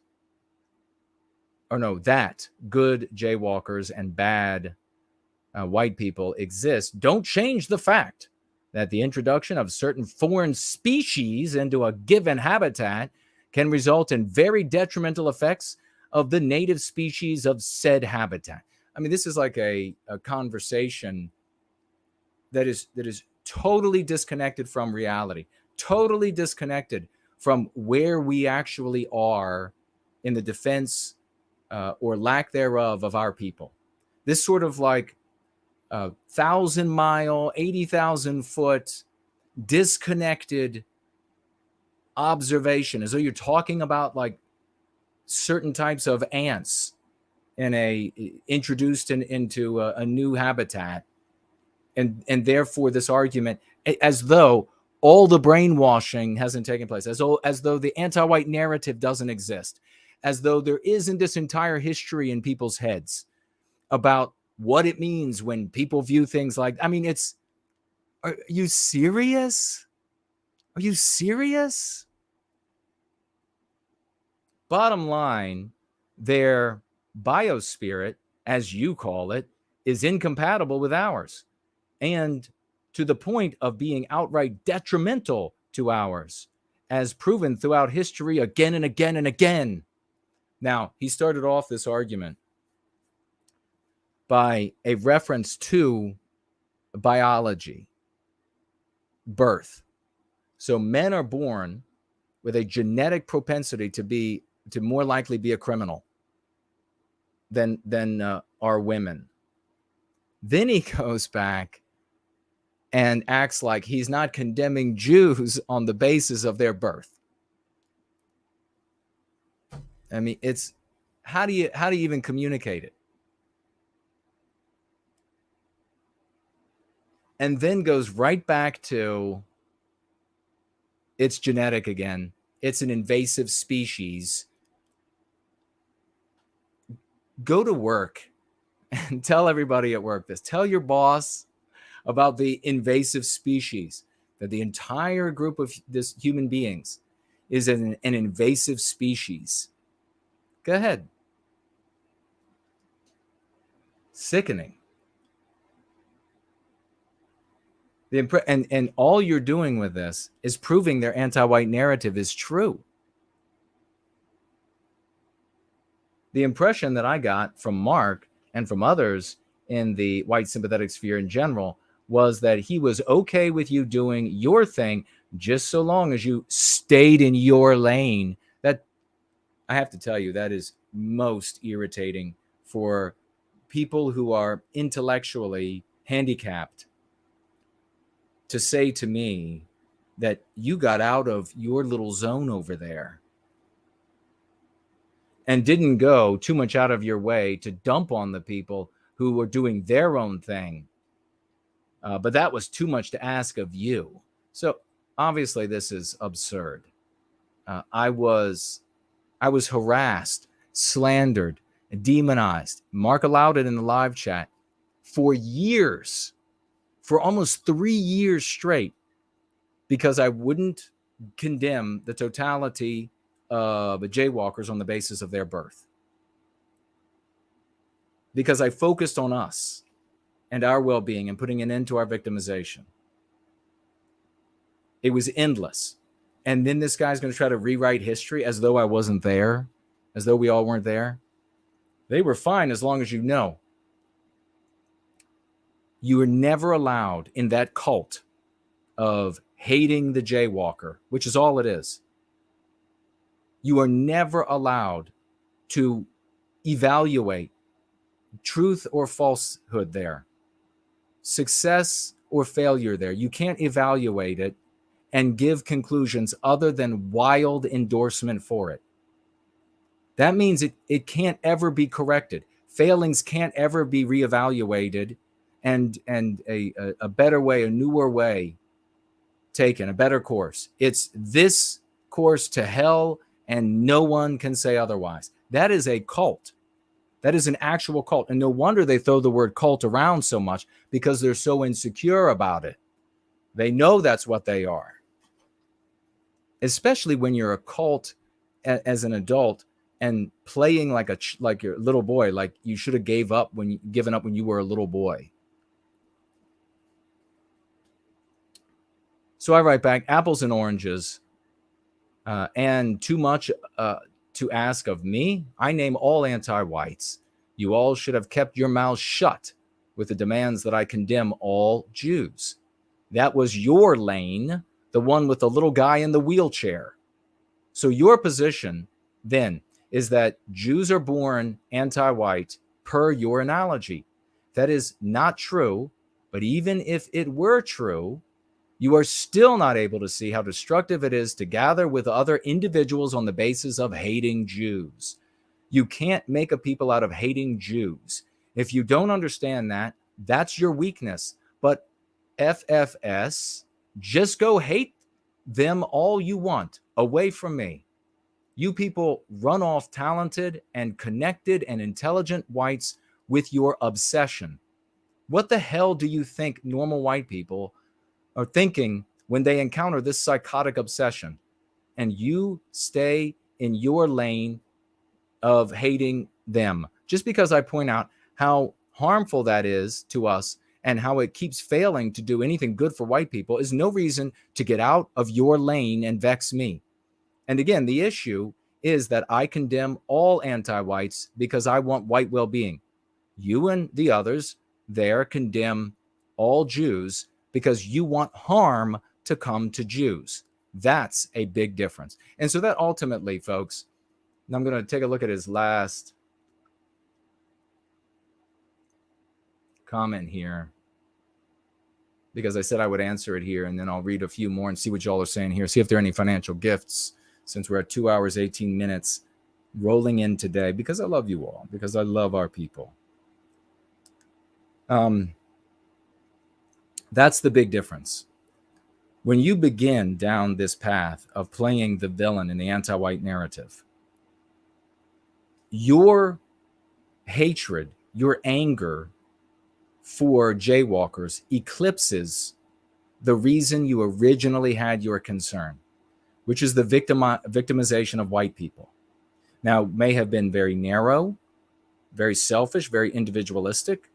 If they're victimizing white people, if there's victimization of white people in the world and I'm white, then I'm being victimized by this. Or it may have been a little broader. You may have been concerned yourself with more than just yourself. Either way, once you begin down this pre-made path, it's like the path most taken. There should be that poem, the path most taken.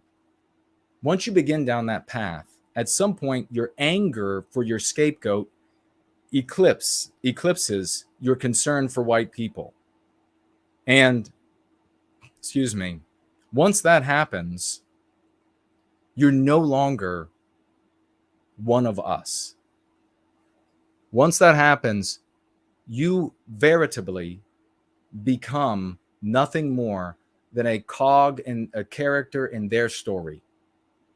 Somebody that in the real world lives their movies, their TV shows, their books, their so-called history, all of it. That's what you become. And therefore, your objective changes. We do not have the objective, and never will, I never will, of harming another group of man. Never will have the objective of harming another group of people. ever. My objective, our objective here is to end the victimization of white people. And we are doing that with people, good people from all races. And if Jewish people want to help me put an end to anti-whitism, awesome. If black people want to help me put an end to anti-whitism, awesome. I want to end anti-whitism to end the victimization of our people. You want to end Jews. And stop being a coward and saying, oh, I just want to shine a spotlight or whatever. I gave you my apartment analogy where everybody is saying you're responsible for the thefts. You're responsible for all of the fires. You're responsible for all of the auto theft. You know what would happen to you. And you're never even going to get there anyhow. Thank God. But he writes back with this. Anyone who reads that comment you just made is going to notice how you use the exact same tactics as the ADL et al. And assorted race deniers like to use. It's as if you wanted to emulate the, and he puts in quotes, chosen people. That's something else. He's so deeply a chump in their story, he will call them what they want to be called. Can you imagine turning over your life for another group of people like that? Could you imagine that? It's as if you want to emulate the chosen people in defense of your own. So much that you took it too far and even began attacking the chosen people's targets. For them, I'm sure they were indeed plenty of people who went out of their lane to condemn you for not naming them.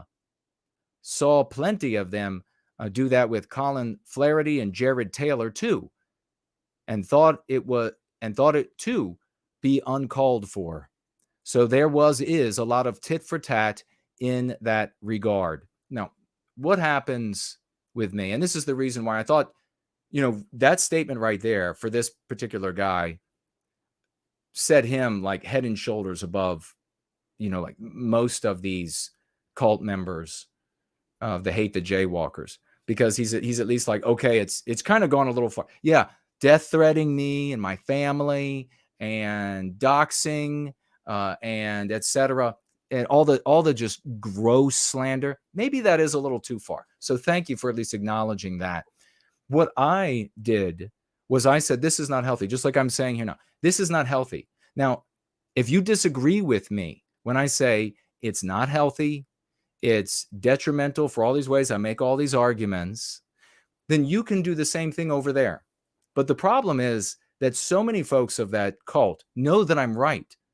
So instead of contradicting, instead of making an argument, even their intellectual members, like the so-called intellectual, like Greg Johnson, just totally misrepresent him.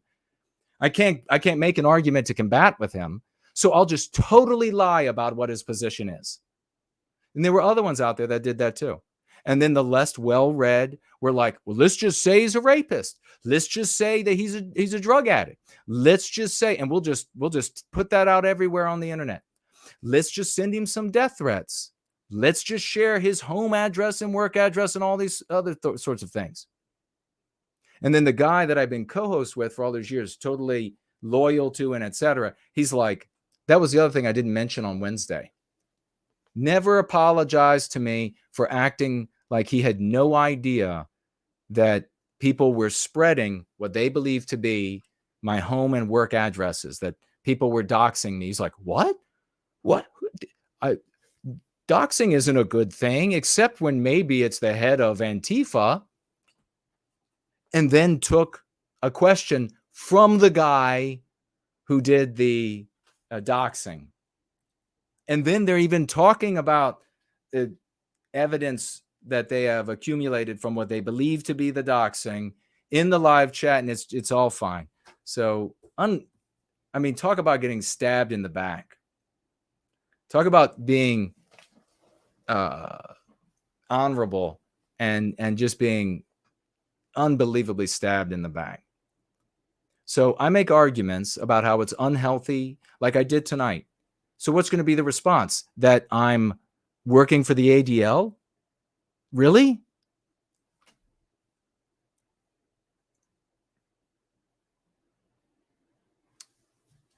So there's a lot of tit for tat in that regard. And on Mark's show, there was bound to be friction since it was a place where the two lanes merged into one. But you said so yourself that while on that show, you were trying to drag people in a certain direction when you I was trying to a visual there for the effect, but we're trying to redeem people. We take people, and we have all of these testimonials. We take people out of this self-destructive hatred of some other group, and we put them on a path. Their life begins improving. They start making more money. They get promotions. They find girlfriends or they find boyfriends, and their family start getting family members back. On and on and on. Everything starts getting better. They start influencing the people around them.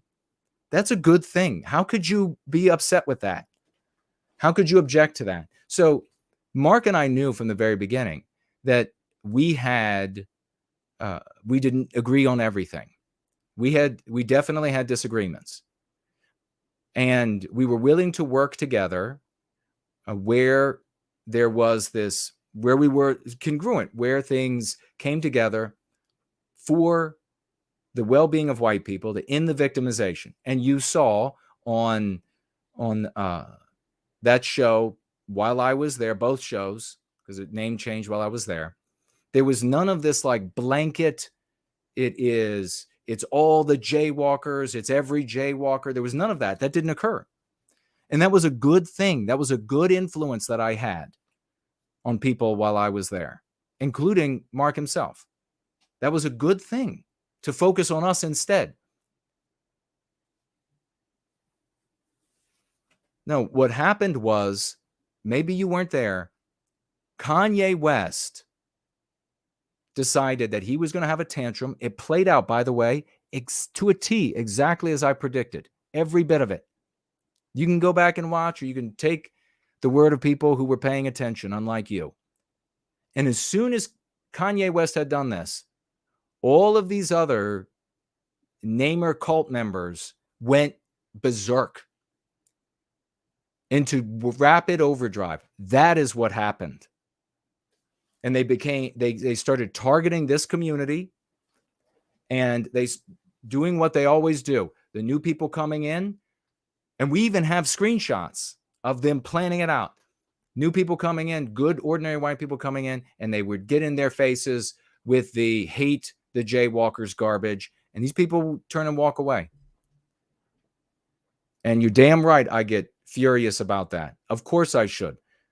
I'm trying to contribute as much as I can to the recapture of our destiny.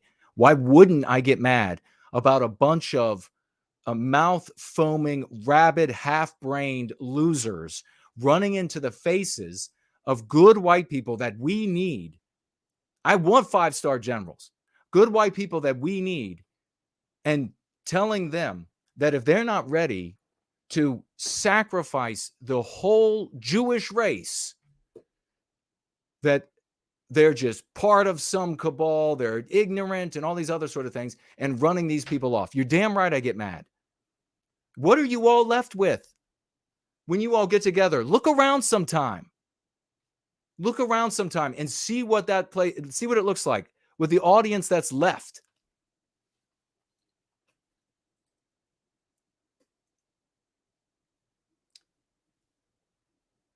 And then says, I'm condemning everybody who isn't following the Go Free method.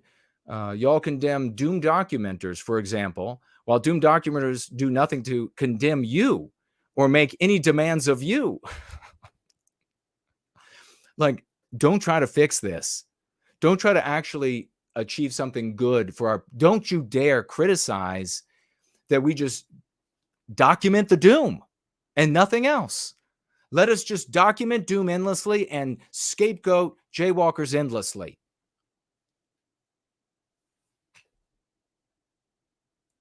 And that says plenty of how y'all go out of your way to condemn ant-nats, name them folks, by and large, fine. We're just letting y'all go free. Yeah, that's what they did. That's what they just let us go free. How do you explain to people how and why anti-whitism became so rampant in white countries to begin with, and how white guilt became so rampant? There's an easy answer. Do your people even ponder such questions? No, we don't. We never think about it. We just never know. I mean, you all are such geniuses all day long talking about jaywalkers endlessly.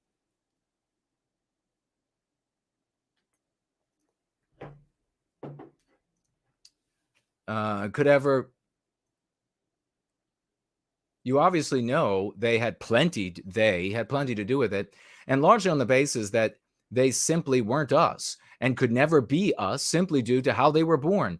And you should also know that pretending this foreign element wasn't a significant contributing factor just for the sake of better optics, somebody who obviously has a different objective than I do, has indeed been tried before.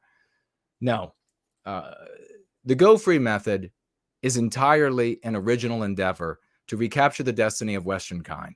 It invites people of all races to participate in that endeavor to end the great evil of our age, anti-whitism, which, by way of its attacks on the white race, the victimization of the white race, victimizes everybody of all immutable characteristics. We can see that in the world.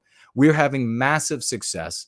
Your strategy to victimize Jewish people has been in place for a very long time and has fortunately done nothing but fail. And obviously, a strategy to victimize Jewish people isn't going to help white people at all. Now, where does anti-whitism come from? It comes from white people. It comes from the different ethnicities making up bogus claims about the other ethnicities of white people. Condemning our mother's son is how I put it the other day. He's less intelligent. He is less able. He is, etc. The slanders that we used for each other for a very long time was anti-whitism. It doesn't or didn't look like what maybe you would imagine it to look like from your position today. It's like trying to look at the morality of a different epoch and then trying to view that through your own lens. But rest assured, the way things ended up playing out, when you condemn your brother to be an ignoramus and evil and just genetically evil and etc., that eventually that slander would come back to harm you because you are also white. So you say, well, why, how would it come back to haunt all white people? How could it go from one ethnicity slandering another and that ethnicity slandering that? How can it come back to harm all white people? Well, when you have a race of people that are genetically individualistic and they climb to the top of you could call it maybe a scheme of civilization that never been achieved before, they use those different hatreds. And you can actually look, it wasn't that long ago. They pushed the Catholics against the Protestants and the Protestants against the Catholics and the Poles against the Irish and the Irish against the English to benefit them, dumbass. And sometimes those very wealthy people powerful people were white. And sometimes they were not white. But you know how more and more of them were able to become not white? You know why it wasn't just white people at the top that was harming white people for their empowerment and their enrichment? Do you know why it didn't end up that way? That it just stayed all white people? Because those white people in charge didn't care a shit for you and me. They didn't see themselves as members of a people. So, what happened when this white guy in charge wanted to get over on that white guy in charge? Well, since he didn't see himself as part of a people and found it absolutely verboten to ever bring anyone else into the equation, he brought in other wealthy peoples. And he was able to do that because there wasn't a strong enough group identity to prevent it from happening. It's white people's fault this happened. It's white people's fault there is anti-whitism. He brought in other powerful people that happened to be non-white, and they helped him. And then this other one did the same, and they all vied with their wealth and power. And then, just as every other level of society, the groups of people, or the types of people that saw themselves as a group, had more power, more strength, more resources, more ability to take advantage of those who saw themselves as individuals. In a world of collectives, individualism is suicide. And that is one of our MCs, which benefits us, which turns us into a people for the first time in a very long time. So where did anti-whitism come from? It didn't come from Jews. It came from white people. And it was white people who brought in all different groups to benefit themselves vis-a-vis relative to other groups of white people. And they used those animosities of the different ethnicities to accomplish that. That is why we here in Going Free, we do not look to ethno-nationalism as a remedy, since it already was defeated. It already has shown it cannot be a remedy. All it can do is further harm us.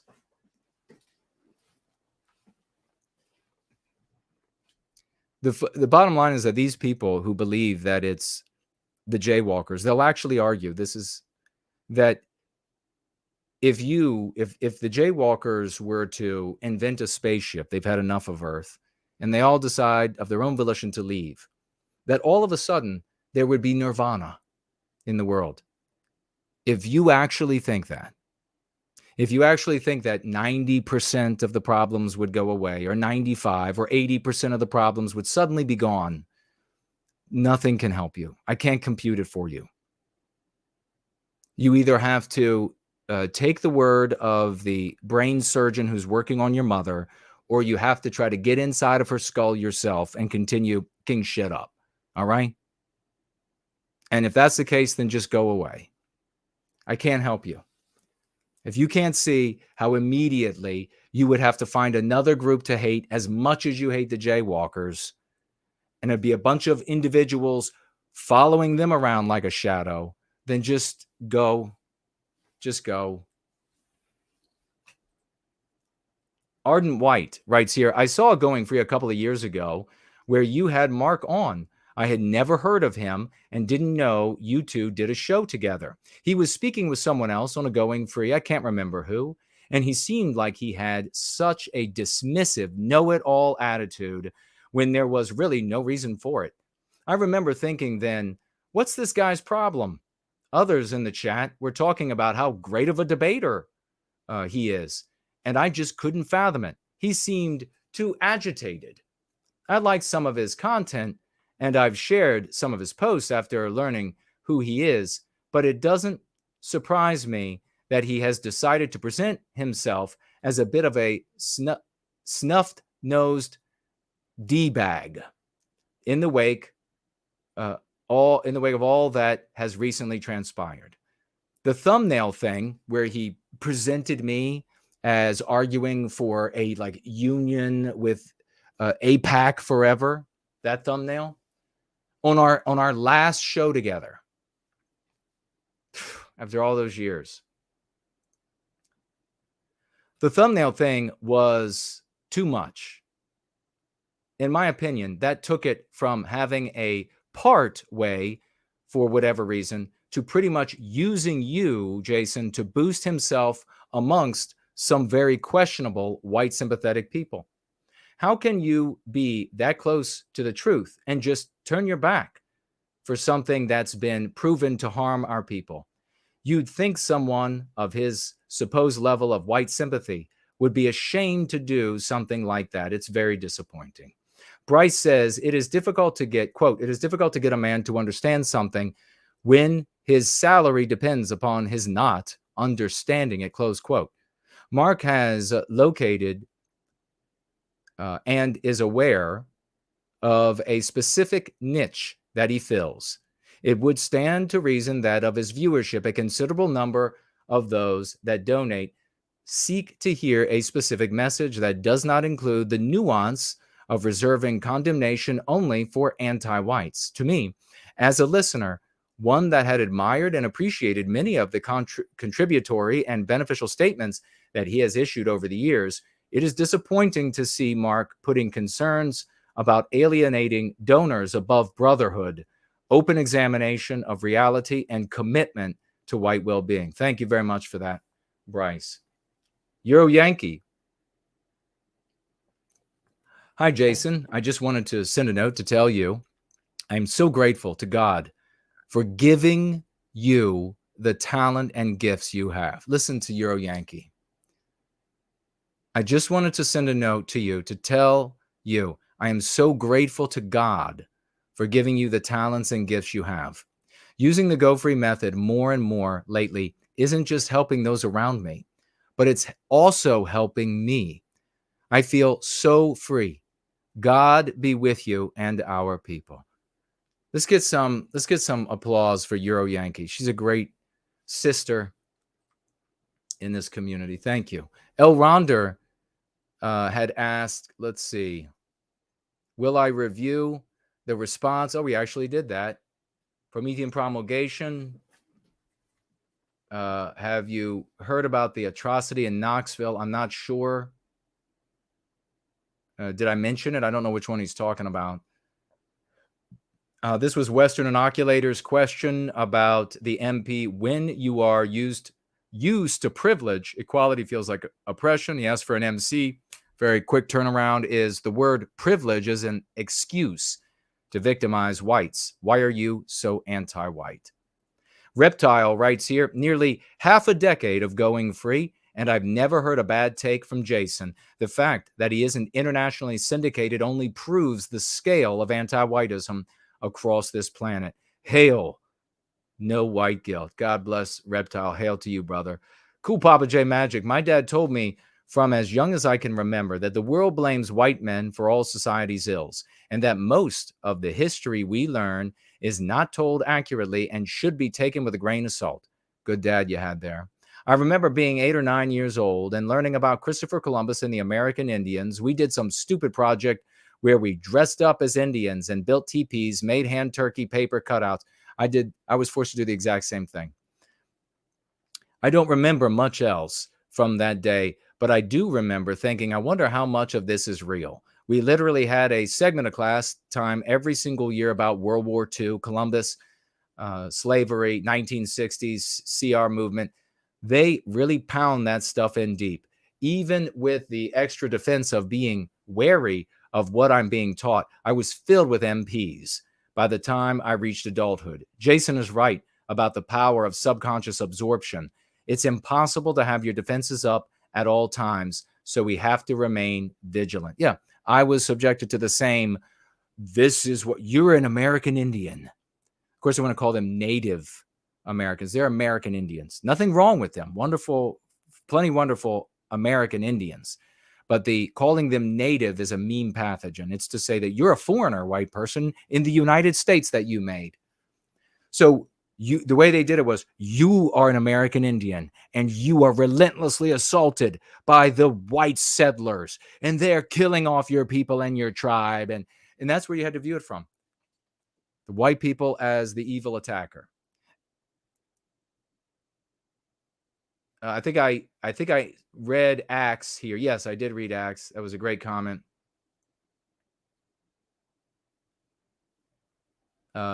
Lovely Porge says, on white fragility. I can't remember who said it. Might have been Mr. V, who suggested responding by saying something like, defending your people from anti-whiteism shows strength. Yes. It reminds me of Lincoln saying, no man stands so tall as when he stoops to help a child. That's so right. So he says, to continue, I like that response because anti-whites really aren't really mocking us for being weak. They're mocking us for not submitting and becoming a defenseless victims to anti-whiteism. It reminds me of the Lincoln saying, no man stands so tall as when he stoops to help a child. Rather than wanting to be victims, we want to free white people from victimhood.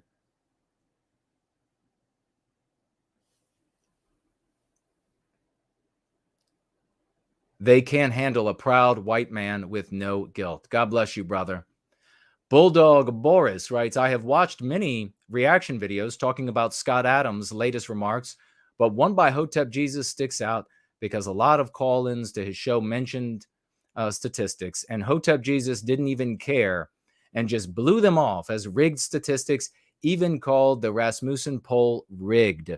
So it made me think of what you said, Jason, a few shows ago on this channel, that, quote, reason and logic and facts don't move passion, but morality does, close quote. He's quoting me there. Thank you so much, Bulldog Boris. Precisely. Thank you, thank you, thank you, thank you. We have to do this to keep putting it in folks' faces.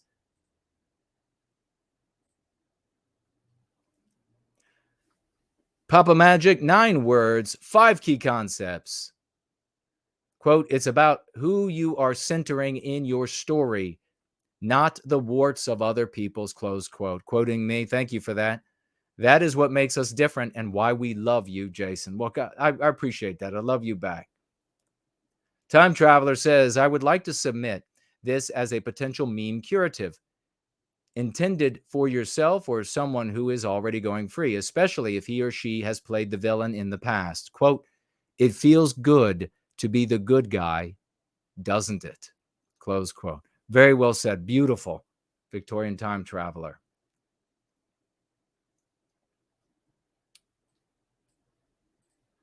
Reptile again. Jason, thank you so much for sharing the Jersey, brother. I'm noticing some interesting things about how people respond to it. We'll end on this comment. This is really a good one. And then I'll check out what you all have said here if there's anything. But doesn't look like it. But I'll have a look. Listen to what Reptile says. The Jersey, you will remember, it was the 9 words, 5 key concepts, 95. It has the Eindelen on it. It says go free on it. Listen to what Reptile writes. Listen to this, please. This is important. Jason, thank you so much for sharing the Jersey, brother. I'm noticing some interesting things about how people respond to it. And from those responses, I've reached some very unexpected conclusions. I now believe people, especially men, have been fully conditioned to associate jerseys with heroes. They seem to immediately perceive it as a sign of outstanding athleticism and character, and they project those qualities onto the wearer. This is also the halo effect. The next part is where it gets really interesting. Although the team is completely unknown to them, their positive presumptions eliminate any hesitation to inquire about it.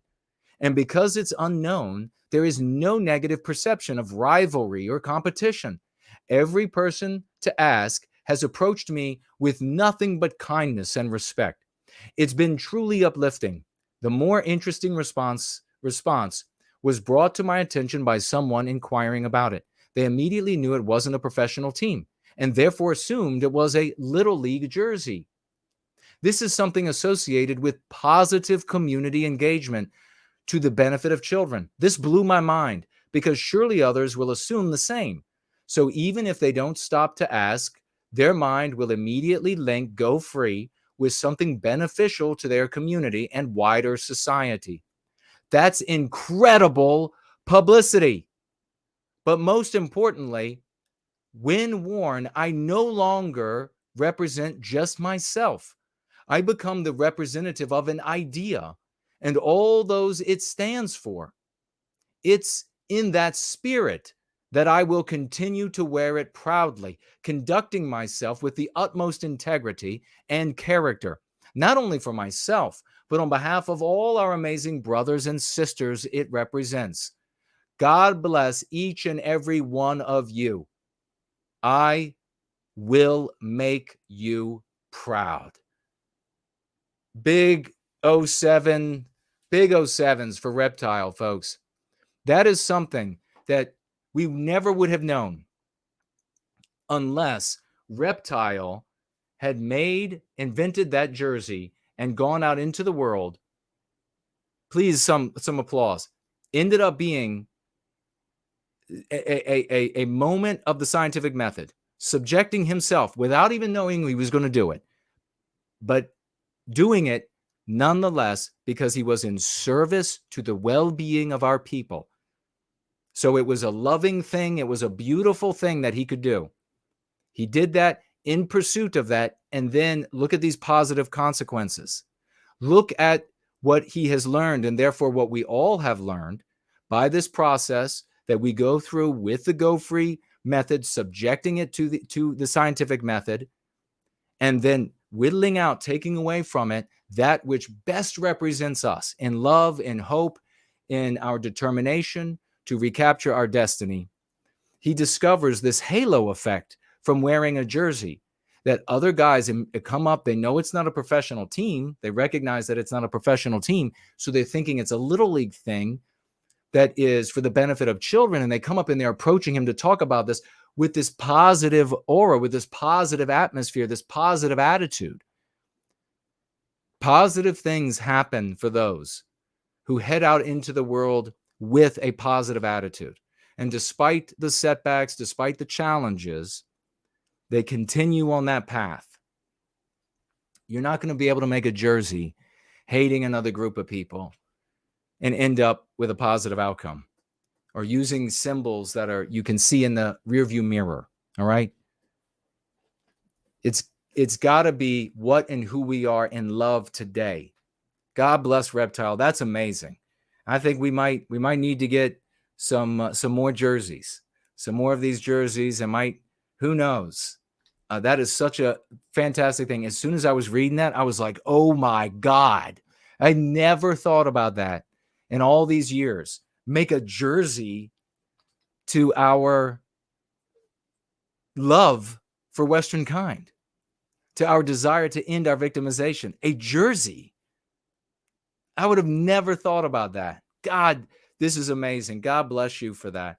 It's been an amazing evening to be able to get together with you all on this roll in. And thank you all. Looks like I didn't miss anybody there on Cash App. I'm going to scroll back here. Elaine said, lost connection for a while. I hope we didn't. Celtic Jim, it is an MC to call them Native Americans. I've seen this for a long time. MP, meme curative is what but right, you just got it switched up. Thank you for mentioning that. Yeah, it's a total MP. If you can think back, I can remember clearly myself and my peers went way back in elementary school when we were told that we were aliens to the United States, that this wasn't our country, that it wasn't our land, that we had taken it. I remember when we were told that, it was painful to hear. And the thoughts that came as a result of that were very detrimental for the white students. Heidi says, hello. Great to see you, sister. Got your notification like 2 hours late. Totally sucks. Oh, I'm sorry to hear that. Barely am. Question everything. Howdy, brother. I did my part today on Twitter, spreading the lexicon. Thank you for that. God bless you. Heidi, the video is up. I'll send a personal message next time to make sure that you know. Let's see if there are any other questions. Grace Loss is here. Honor is something you can have between enemies. He wasn't an enemy. You weren't an enemy. Well, precisely. Yeah, and Sloth's saying, are you kidding that you're not honorable? You're more than that. Your sacrifices made you more. Yeah, I mean, could you imagine how much? Thank you for that. God bless you. Sloths is a great guy. Can you imagine saying to me, after enduring all of those insults, all of the slanders, every stinking show, I never allow anybody, I tell my moderators, none of my guests, nobody can, that comes on can be slandered. People can disagree, but it's got to be polite. But you can't come on my shows and say, oh, well, this guy right here, you know what? He's a drug dealer. And then that get left there. This guy here, you know, he's actually working for APAC, and then that get left up. No. But for 3 years, much worse too, I endured to get this positive message to people who needed it. Many heeded it, and many did not, unfortunately. Let me check entropy. No financial gifts, but Mestizo's here in the question, which is great to see you, brother. Wow, he said flash flooding in Central California. If you're there, man, be safe. A flood is no joke. You can be gone. I had a family lore, great uncle, get just swept away.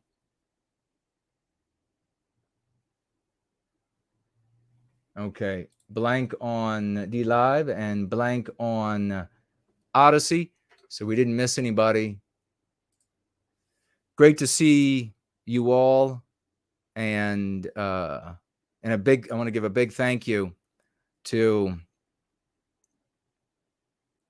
Kate for telling me about the people that were asking questions and the comments. I really appreciate it. And Numerical Courage is here.